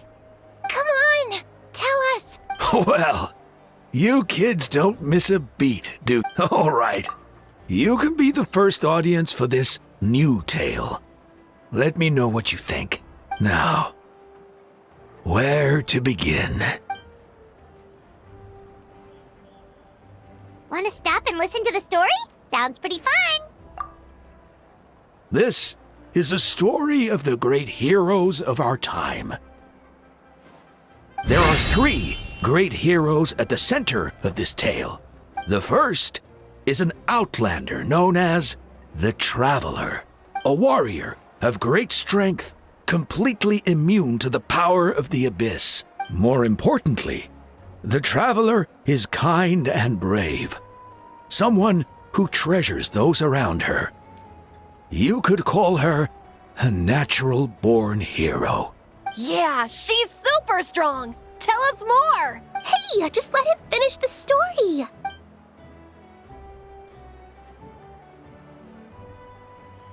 The man telling the story keeps looking this way, Traveler. Paimon thinks he recognizes you. The second hero is also an outlander. Many years ago, he forged a connection with this land and used his body as a vessel for the souls of his fallen comrades. His goal was to give them a home and, with that, a chance to be reborn into this world. The third hero is none other than our current Archon, Mawika. Not only is she a powerful and respected figure, but she also commands the power of the Ode of Resurrection, which can bring people back from the dead. With the support of 6 heroes from 500 years ago, she united Natland against a dangerous foe. Now, this story truly begins with the arrival of the Traveler in Natland.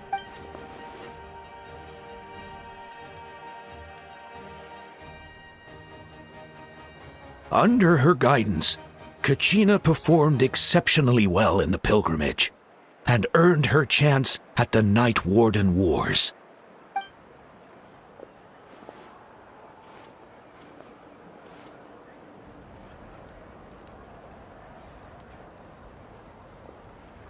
Suddenly, the sky turned dark.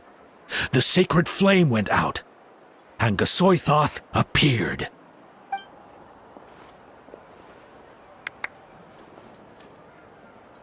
everyone gathered at the stadium and sang the Ode of Resurrection together to send their support to the furthest corner of the Night Kingdom. Hermione became known by all, and everyone began reciting the words that defined its message.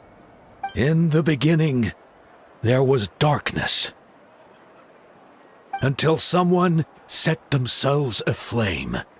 Only then did the universe know light. Anyway, the dust has now settled, and Natland has entered a new era of peace. The Traveler fought for life, the Captain fought for death, and our Archon, Mawika, created a bridge between them. Wow! Is there more? Please don't let that be the end! Sounds like you like this one. Tell you what, give me some time and I'll write it all out in even greater detail. I loved it! This is the best story ever! Yeah, and Hermione is the coolest ancient name. I get to be Hermione today, okay, guys? Hey, it's supposed to be my turn! No, it's my turn! No, it's my turn! I get to be Hermione today! So, no one wants to be the Pyro Archon anymore? Sounds fun! What do you say, Traveler? Wanna let Paimon be Hermione for the day? Alrighty then! Let's go, Paimon! A new adventure awaits!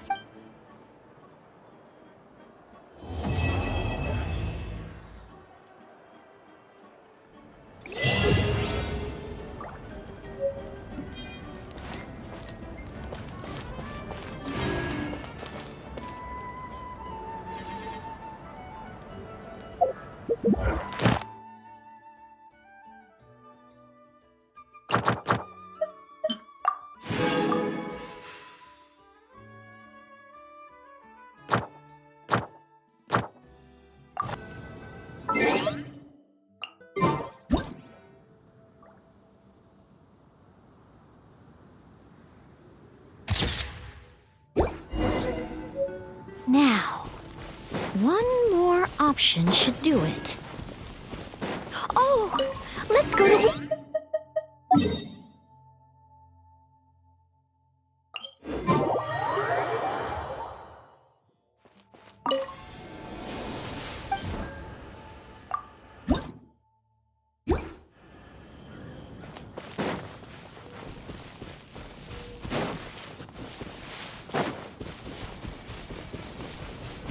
Look over there! The Windrise tree! Symbol of the great hero Vanessa! You're pretty excited, huh, Noelle? Sorry, where were we? Nice! The scenery here is pretty good, too. Small rivers and soft shadows under the trees. That should do it. Let's get back...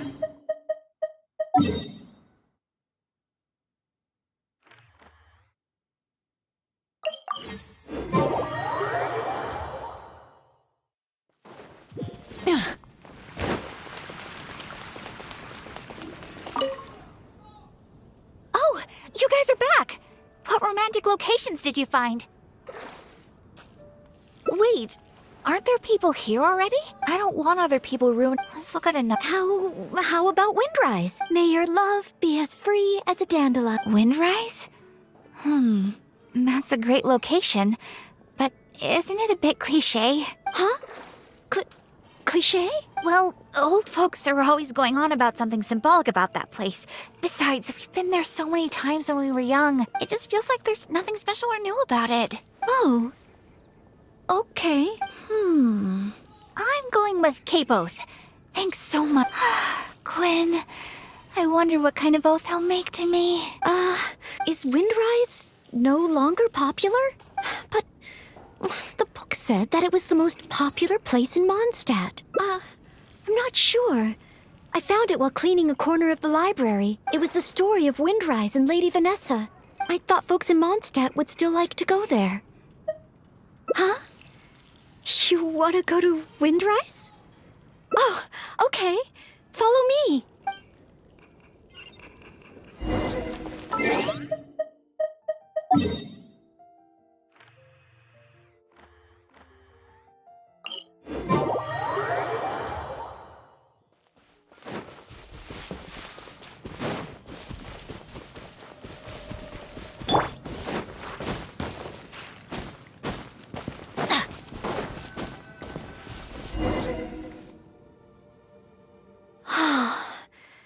The air here really refreshes you in an instant. Forget about training and work. Just breathe and feel the wind. Nothing else. That's true, but training and work are still the things I need to focus on. If I didn't take them seriously, I wouldn't be a reliable maid. Put it this way, Lady Vanessa and Master Jean, the responsibilities they carry, that they carried, those are the heaviest. I know I have a lot to live up to. That's why I want to become a real Knight of Favonius, to help more people. Really? Thank you. If you weren't here today, I wouldn't have been able to help Bee. It's just a small token of appreciation, but I hope you'll accept it. Roses are my favorite flower. This is a paper one that I folded by hand. Of course, in Mondstadt, roses represent the saying, "As wine bottles are corked, so too my lips are sealed." I have seen and learned a lot during our time together. It will become a wonderful memory, one that I will savor again and again. I want it to remain in my heart and become a secret between the two of us. Wait, do you mean that roses have some meaning that I don't know about? Oh, I'll need to go back to the library and find out. Still, whatever a rose means, I hope that this one can stay by your side in all your future adventures, before I'm able to fight alongside you, Honorary Knight.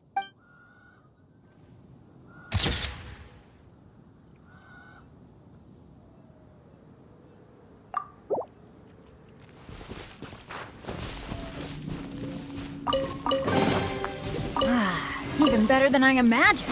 It's my lucky day.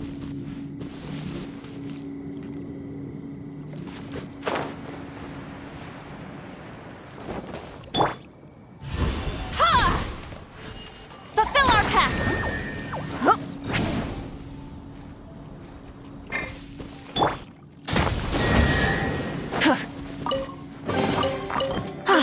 Something to add to my collection.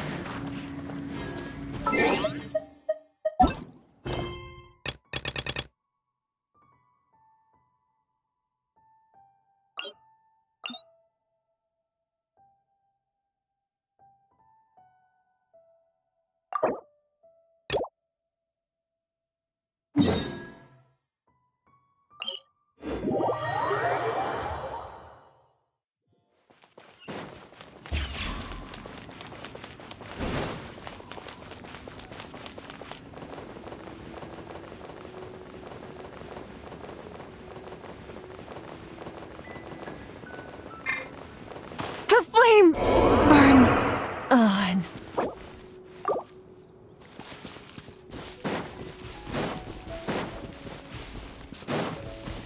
Show no mercy! Here goes! Let's light it up! Everybody stand! Full throttle! Let's go! Light up the blazing sun!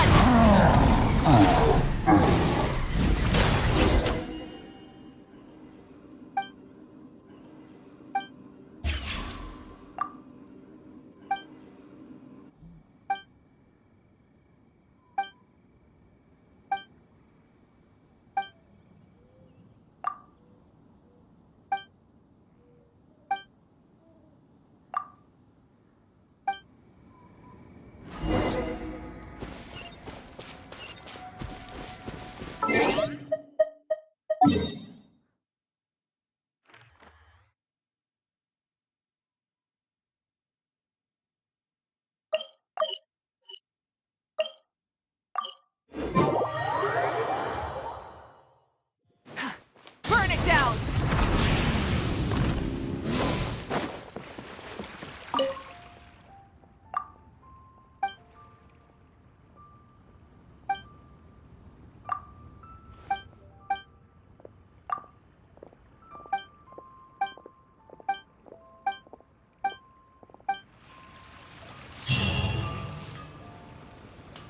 Oh, yes, yes. They have the audacity to go after anything. The 7 dragons, gods.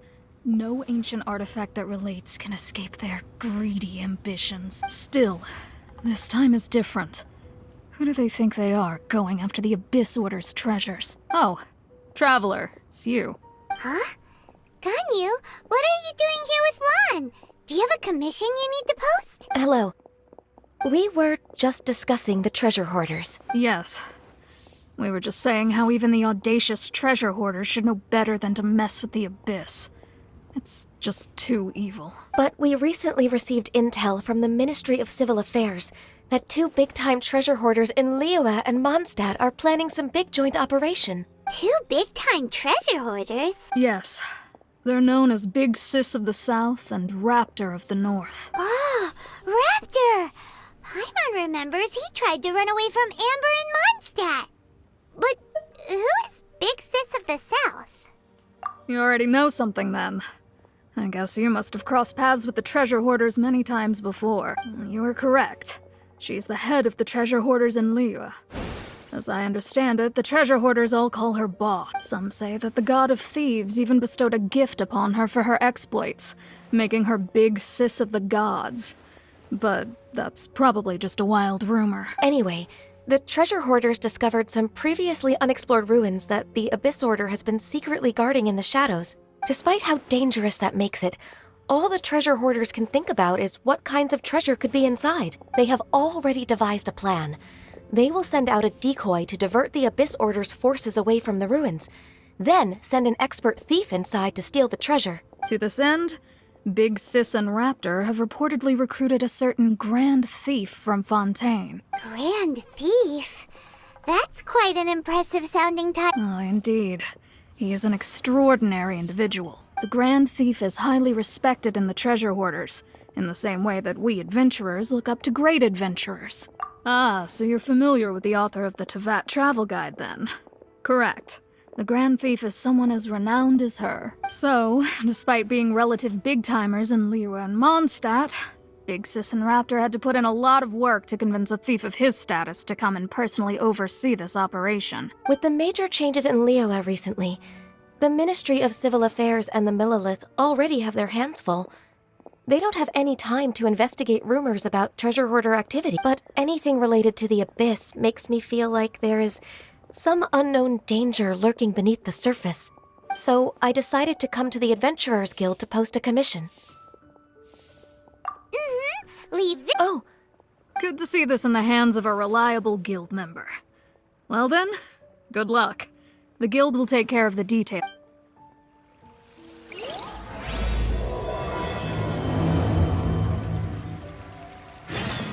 Ad Astra Abyss.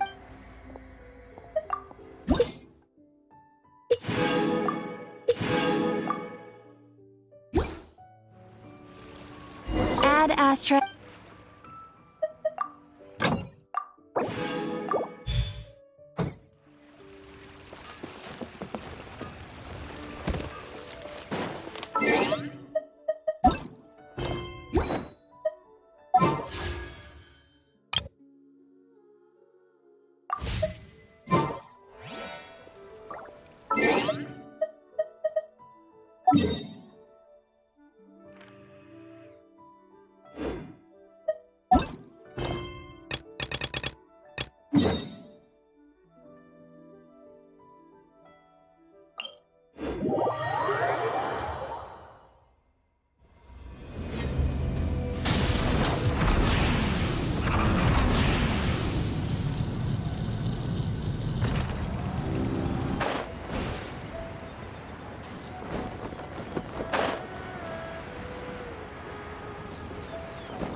Something to add to my collection.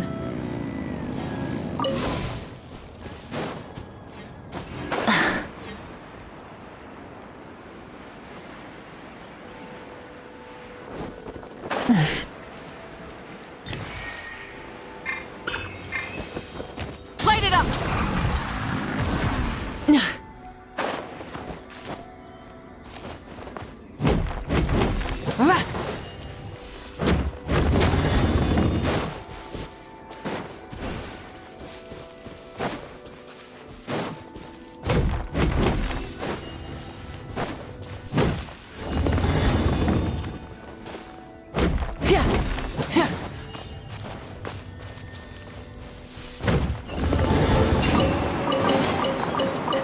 Hey, not a bad haul.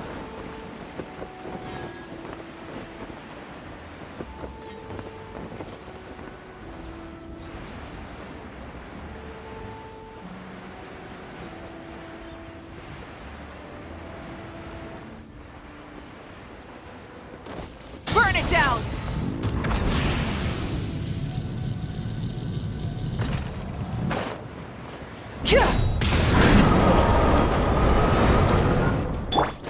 Fulfill our pact!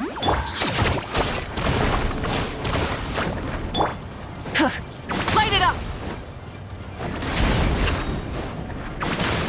Pyroclastic surge!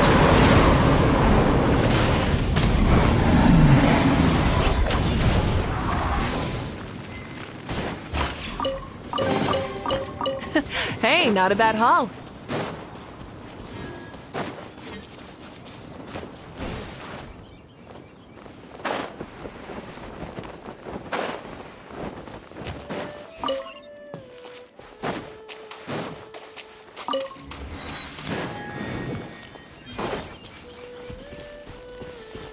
Rise with the sun! Try and stop me!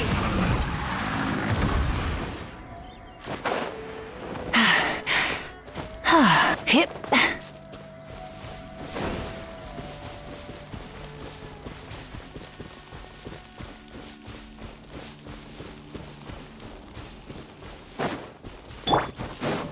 Get to work! Eat Laline! Eat Papa! Get him! Burn it down! Wrath from the sky! Incinerate!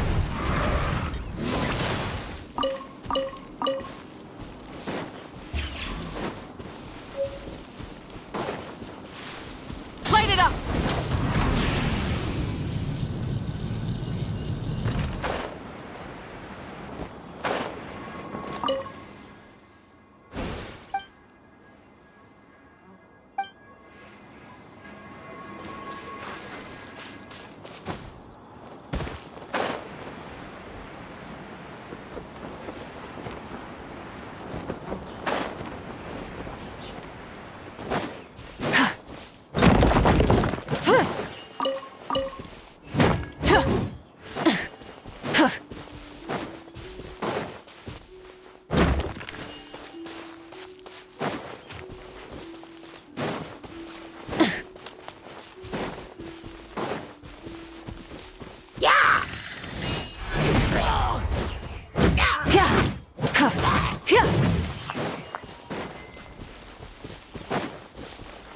Burn it down!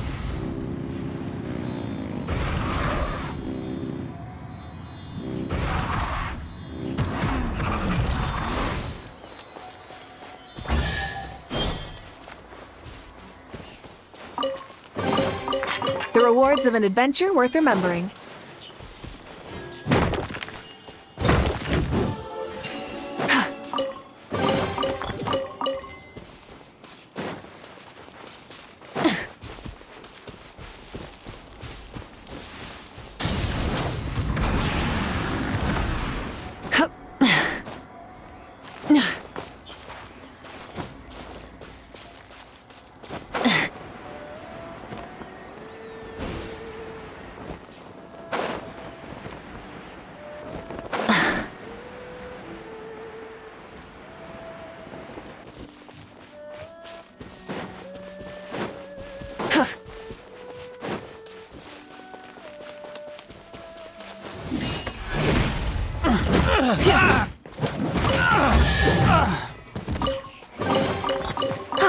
Something to add to my collection.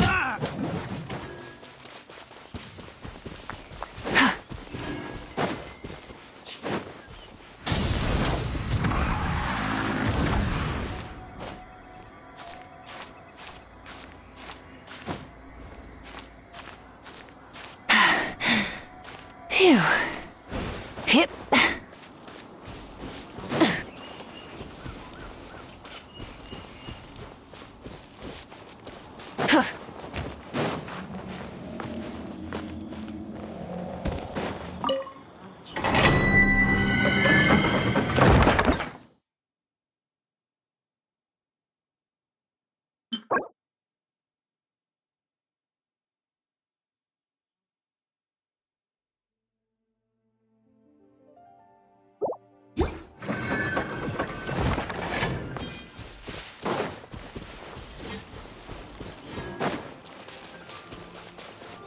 Light it up!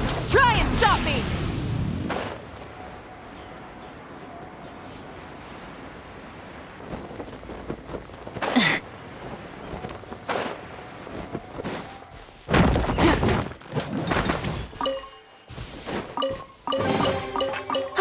Something to add to my collection.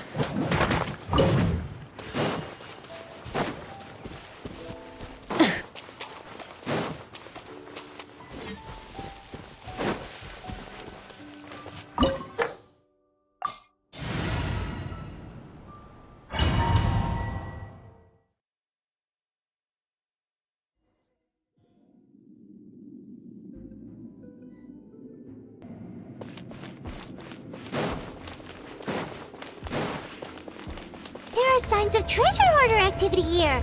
They must have come to these ruins. Let's go deeper inside. Paimon sure hopes Ganyu's information is reliable.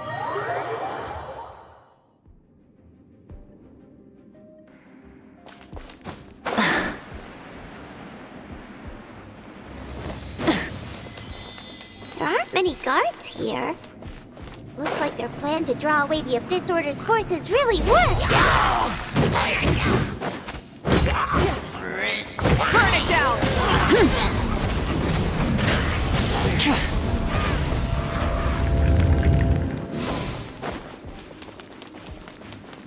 More signs that a treasure hoarder was here. This should be the right direction. But why does it feel stranger and stranger as we make it deeper into these ruins? Be careful now. Paimon's right behind you.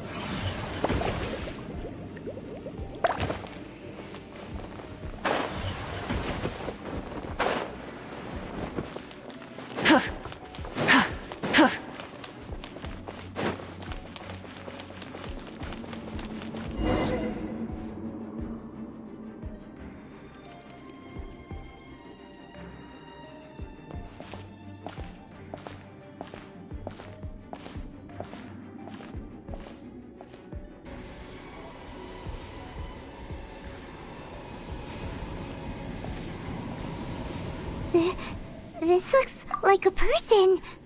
Could it be the Grand Thief? Why is he in that position? Is he praying to something? That's... Why is the Statue of the Seven hanging upside down? And the statue's hands... Paimon remembers they're normally holding an orb, right? But this statue is holding... Paimon has a really bad feeling about this. And the Grand Thief hasn't moved an inch. Do you think he's... Hello?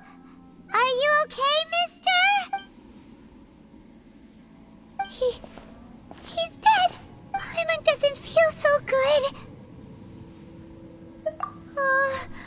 Let's get out of here, and fast! We should report back to Ganyu and Lan. Ah! Now what? We can't stay here! Quick, run!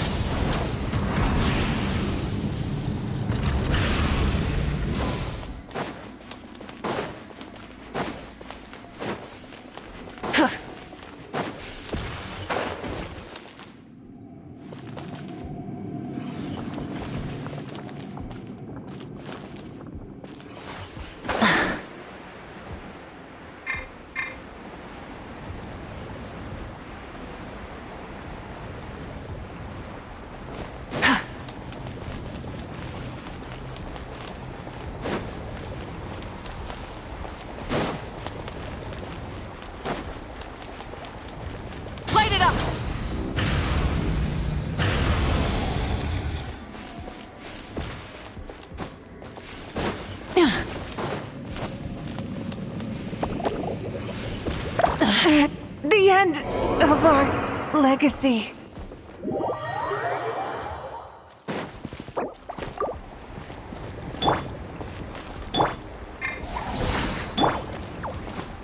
Burn it down!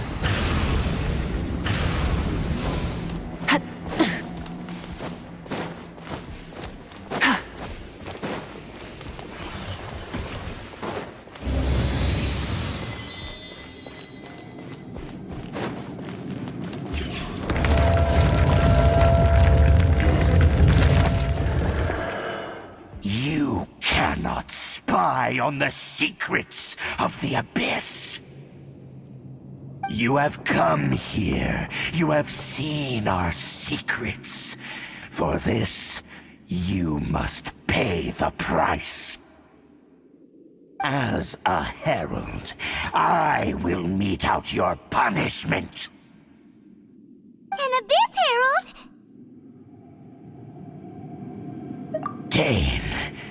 Dainsliff. Oh, I thought you were just a couple of pests that stumbled in here by mistake. So, you are with Dainsliff, that constant annoyance in our affairs. Did he send you here to die? His resistance against the Abyss has gone nowhere for a long time. There is nothing you can do to change the tide. The Abyss is unstoppable. What is this power? I've never seen it before! Careful! Please don't get cocky!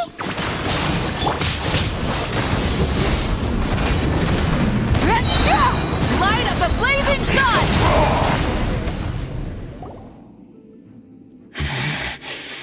This power, it seems familiar. I see. So it's you. You are the one.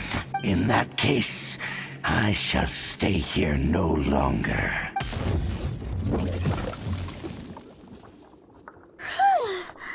What a tough battle! Are you okay? Oh, such a strong enemy. Who knew the Abyss Order had monsters this powerful among them? Huh? What is it? What are you thinking about? Oh, right, yeah. We're near the exit now. Let's get out of this scary place before something even more dangerous shows up.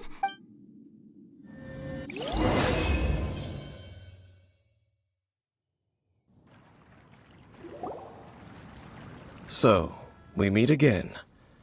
A little sooner than I had expected. Hey, it's Dane!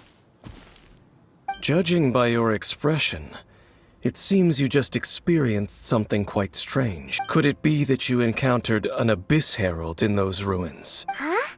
How did you know that? I've been on the Abyss Herald's trail. I didn't expect to find you here as well.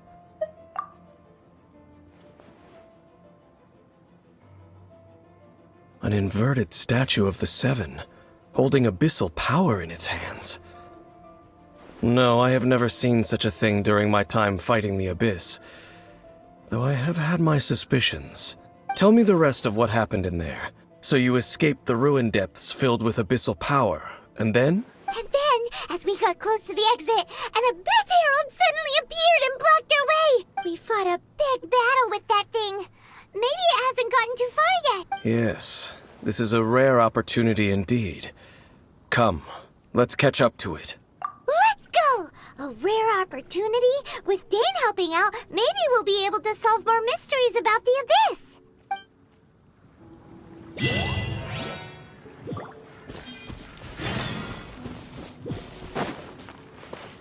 Rise with the sun!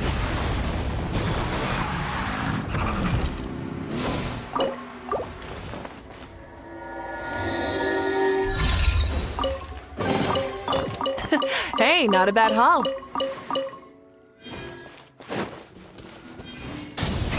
Rev the engines!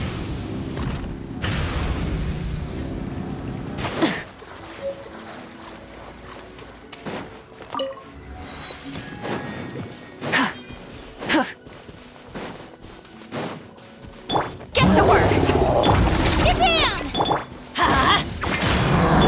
Light it up! Full throttle!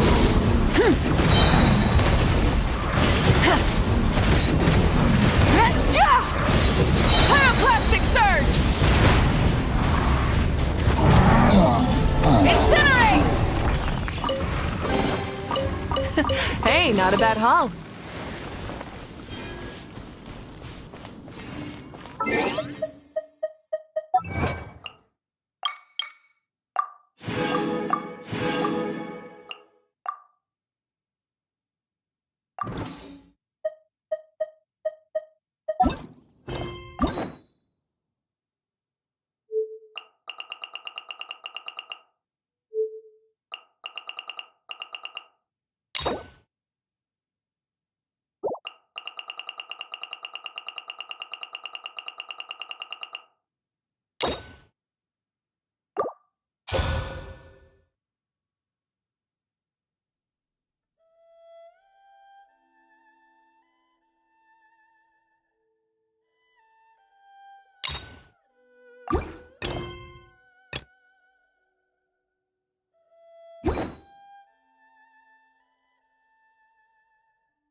Rise with the sun!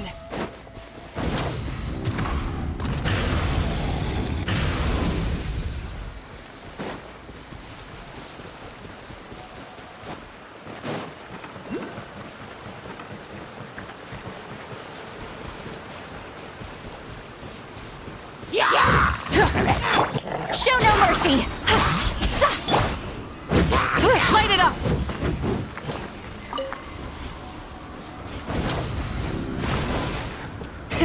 Rev the engines!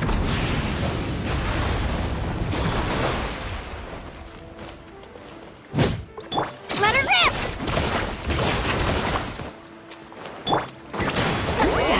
Suffer the wrath of Eastleigh!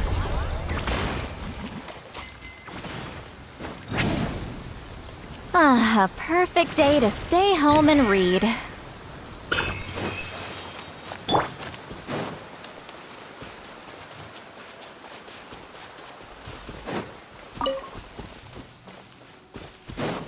Burn it down!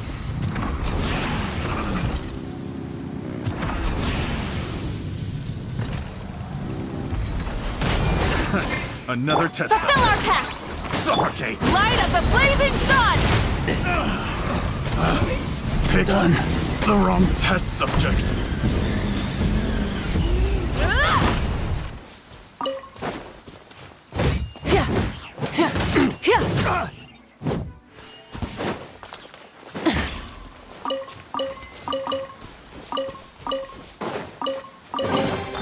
The rewards of an adventure worth remembering.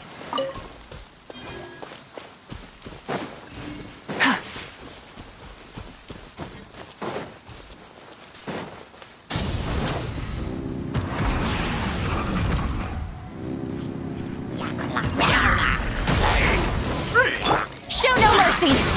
Shabam! Drilling down!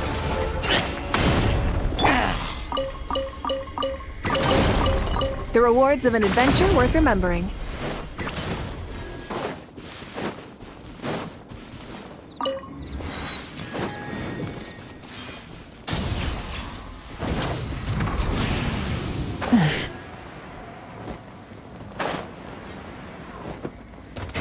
Rev the engines!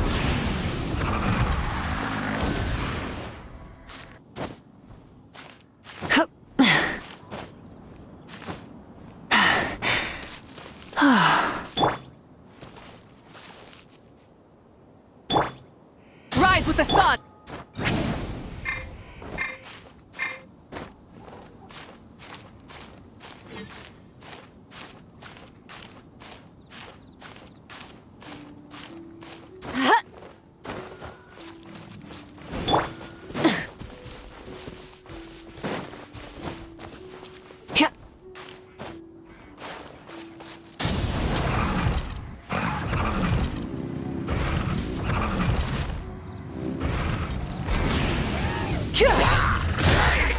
The flame burns on.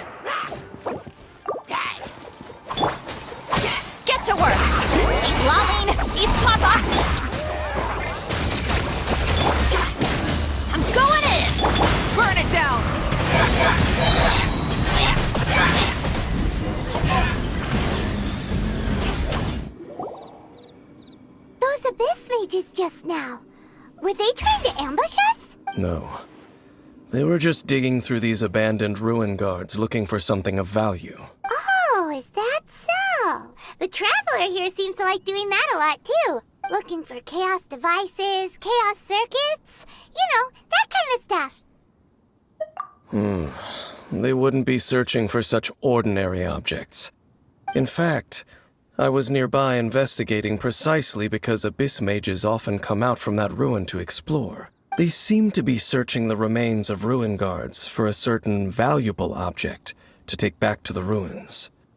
However, they look disappointed, so it would seem they haven't found it yet. Well then, why didn't you grab one of them just now and ask what they were up to? I certainly don't mean to be merciful towards these monsters of the abyss, but I have a feeling that their plan with this object is of major importance to the entire Abyss Order.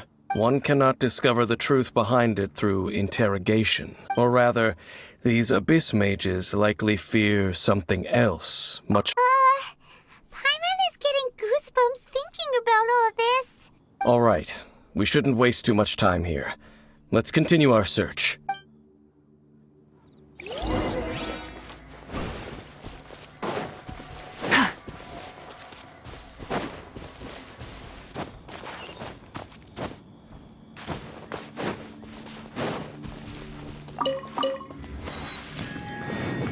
Rise with the sun! Full throttle!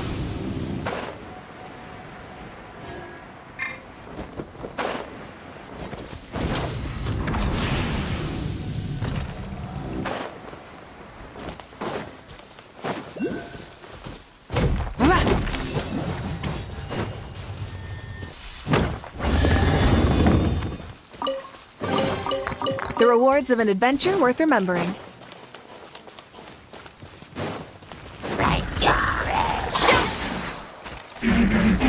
Fulfill our pact! Light it up! Wrath from the sky!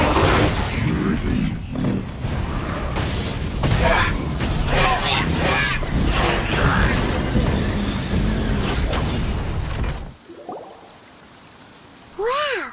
Besides the Abyss Order, Ruin Guards sure are active around here. Seems wherever we find an Abyss Mage hideout, there's often a bunch of Ruin Guards roaming around too. Is that just a coincidence? There are no coincidences in the world. Everything is the fruit of seeds planted long ago. Just like your appearance in that tavern. Time is just waiting for those seeds to sprout. Forget it. Just some needless musings. The connection between the Abyss Order and the Ruin Guards is by no means incidental.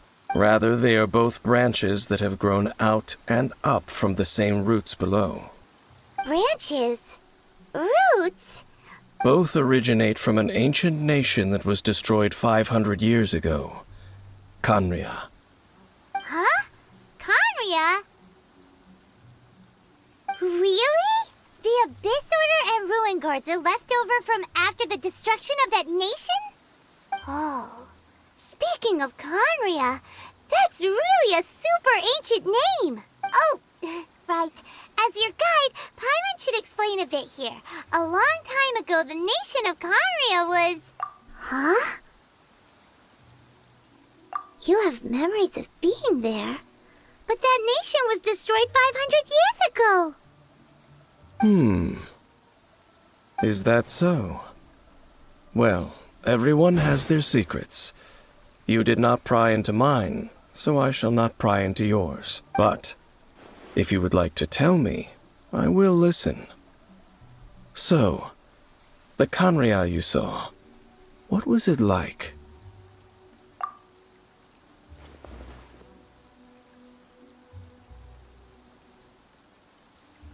So that's the complete story, huh?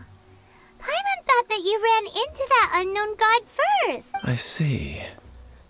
So your first memory after coming to this world was being awoken by your brother from within that meteorite.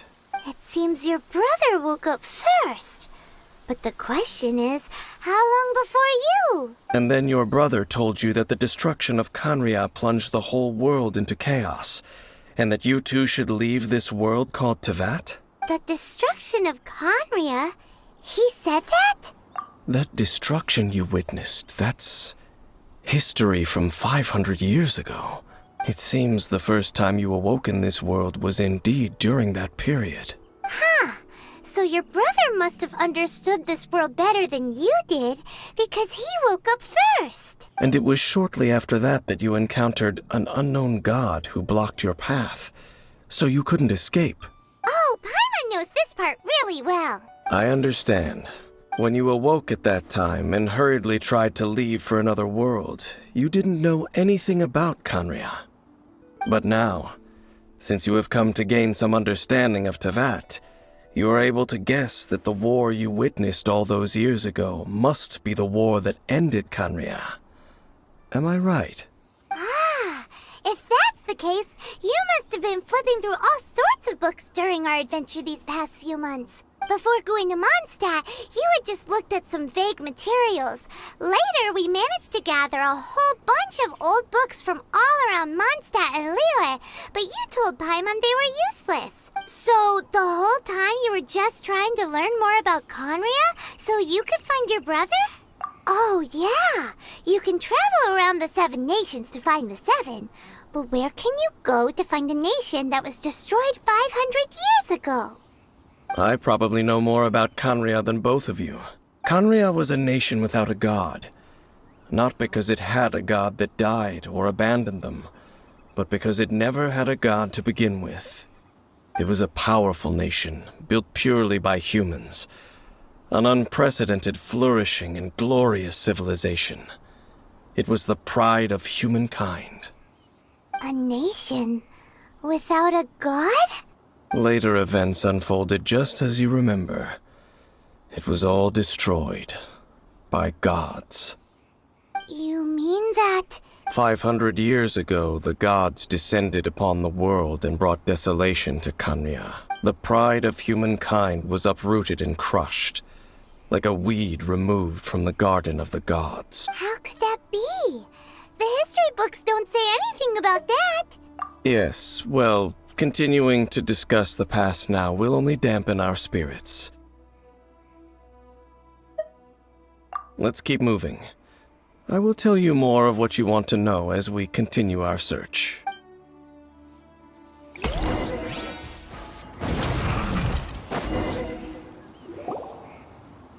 Over there! It's more ruin guards and abyss mages. Dane was just saying how these ancient machines are from Khaenri'ah. So, did Khaenri'ah have a lot of ruins that needed to be guarded? No. Ruin Guard is the name modern people have given these machines. No one called them that 500 years ago. These Ruin Guards were known as Field Tillers by the people of Khaenri'ah. Field Tillers? What a strange name. It's not like you think. Field Tiller was just a code name. The people of Khaenri'ah like to give code names to their weapons. The land is not to be tilled with farming tools, but rather is to be fought for with steel and blood. This is how the Field Tiller came about. Fought for with steel and blood? Well, that's an interesting way of understanding tilling. Paimon doesn't think it's a very positive interpretation. After the destruction of Khaenri'ah, these masterless field tillers went completely out of control. They wandered aimlessly over the centuries, gradually spreading to every corner of Teyvat, perhaps resonating with the sorrow of other civilizations lost to time. They found their way to various ruins across the land, where they lie dormant. Well, that sounds so sad. Once you understand more, those details won't mean much to you. But no matter their past, all that remains of them now is the danger they pose. So destroy them all. Fulfill our pact! Here goes! Rise with the sun! Pyroclastic surge!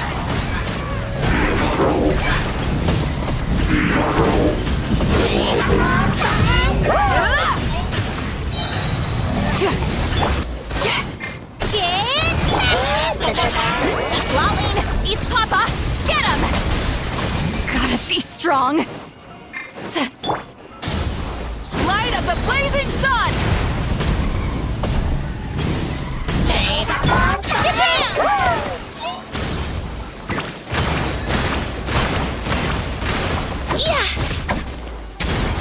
Show no mercy! Let's light it up! Everybody step! Burn it down! Wrath from the sky! Incinerate! Huh? This abyss maze dropped a talisman. Could it be a communication of some kind? This talisman seems connected to the Abyss Herald. But why would an Abyss Mage be carrying it? Perhaps it really does contain information about their operation. But Paimon can't read the writing on it. Is that the script of Conria? Engulf the faith of the enemy in flame, and bring glory to His Highness the Prince. What? Is that what it says? Loom of Fate, initial operation. They, the Abyss, seem to be carrying out a large operation. The keyword here is Loom of Fate. It seems like they are still launching the operation, or rather, are still conducting preliminary tests. Loom of Fate? What's that? Is it literally a fate leap? From the horrible feeling Paimon's been getting, those eerie ruins are super likely to be related to this fate-weaving operation. So, Dane, what message does this talisman contain? I'm reading it now. An ambitious operation. But some parts are difficult to understand. How so? In short, the first phase of the plan is related to Osile, Overlord of the Vortex. The Overlord of the Vortex? You mean that god in the ocean? What do they want with Osile?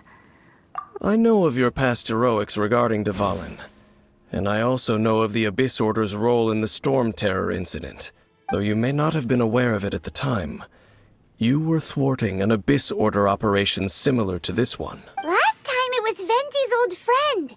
This time it's a huge ancient god.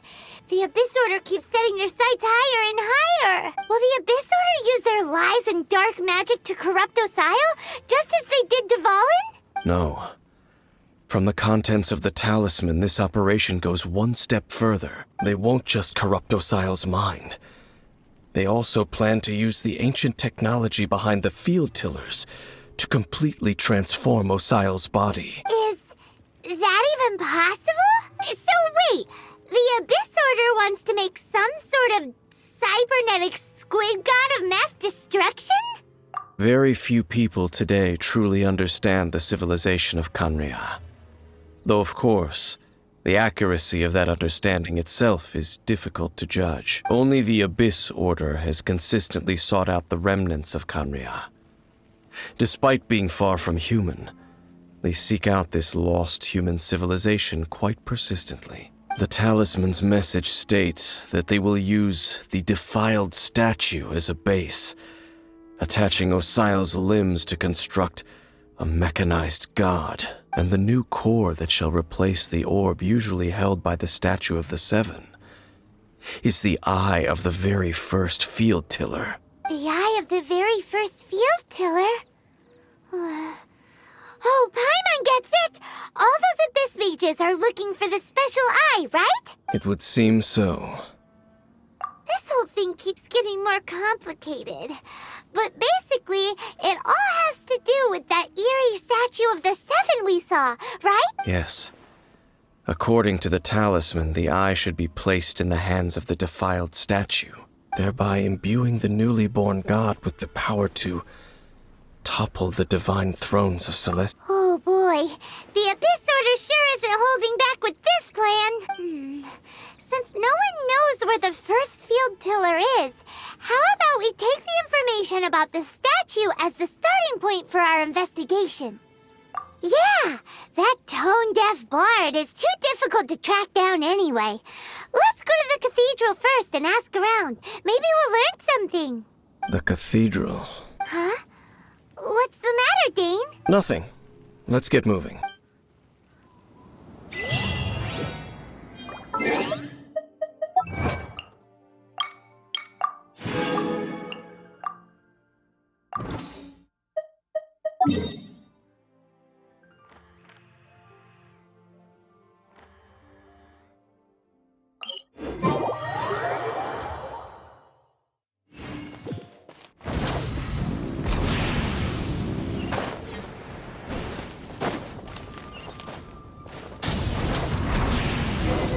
A huge statue, a grandiose cathedral. The people of Mondstadt clearly spent a great deal of resources and energy to construct them. But how aware of this was the Animo Archon on receiving this gift? And how much did he give back in return? Faith doesn't ask for anything in return, though. As long as the gods have a clear conscience about it all, there's nothing I can say about it. Shh! We're about to enter the cathedral! Don't say anything bad about the Animo Archon. And actually, the Animo Archon is... never mind. I never specifically said I would enter the cathedral. I'll leave you two to mingle with the sisters. Huh? You are the honorary knight of Mondstadt. They will surely allow you to poke into these affairs with their utmost trust. Having me tag along would only make them suspicious. Correct. And just as our little friend said, I might say something bad about the church at any time. When a non-believer steps onto holy ground, the result is never pretty. I have never received the favor of the gods in the past. I don't see any reason I would need it now. Or that's enough about that. While we've been chit-chatting, the Abyss Order continues to act. Okay, then we'll just go in ourselves and ask around. I should warn you about one thing. Don't go mentioning the defiled statue inside the cathedral. The Church of Favonius wouldn't ignore the matter of the statue. But if they rashly tried anything against the Abyss Order, it would only ruin whatever element of surprise we may have. Also, meddling in the affairs of the Abyss usually doesn't end well for anyone.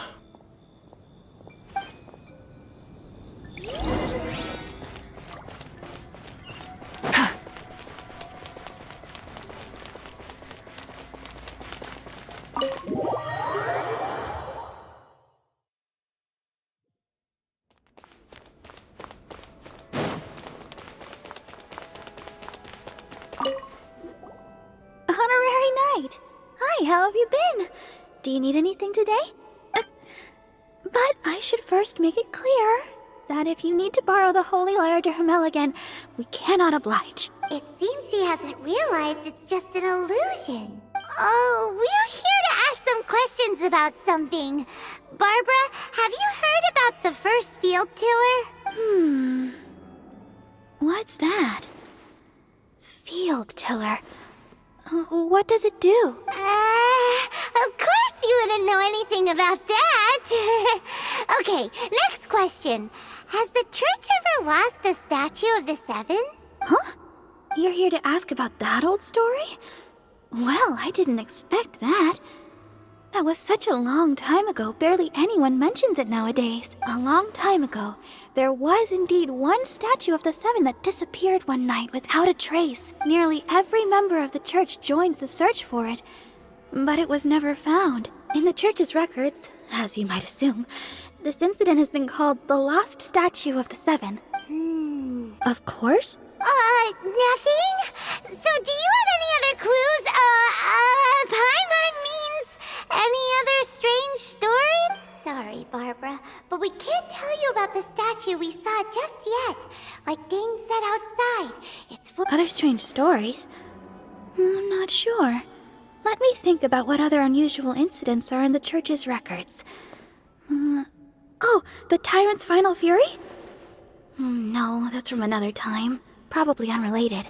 The Tyrant's Final Fury? Oh, this refers to a time of great danger that engulfed old Mondstadt, the place now known as Storm Terror's lair. Many, many years ago, there was a time when balls of fire would rain from the sky whenever anyone approached old Mondstadt. Balls of fire raining from the sky? How terrifying! People at that time believed it was a curse laid down by the god of storms, so they referred to it as the Tyrant's Final Fury. This strange phenomenon continued for about a year. No one was ever able to solve it. It just gradually ceased on its own. Right. Later, the theory of the Tyrant's Final Fury became less probable in the eyes of the church. Common reasoning dictates that the god of storms wouldn't shoot fireballs. Perhaps it was something else that caused the disaster. Anyway, this incident might not be related to the lost statue of the Seven, but I just can't think of any other strange incidents that might be. It's okay. Thanks anyway. There's that pointless word, thank you, again. I can never get used to hearing it. Oh, Rosaria, it's you. If you're looking for the Knights of Favonius, they're busy with those monsters again. Those monsters? Those monsters that tried to attack Mondstadt last time during the Storm Terror incident? Wasn't that the Abyss Order? They're at it again? Indeed. They're gathering in Wolvendom, causing great unrest among the wolves. Could it be that the Abyss Order is targeting the spirit of Lupus Boreas? As for what purpose, I can't say for certain. Master Jean has already headed off to Wolvendom. I must also begin to make a move myself. Then I will go as well. Master Jean said you should stay at the church and continue your work with the clergy. But you're also a member of the clergy. Right! We'll go give Master Jean a hand! Oh, okay. If the honorary knight will be there, then... But please, everyone, be careful. May the animal Archon protect you all.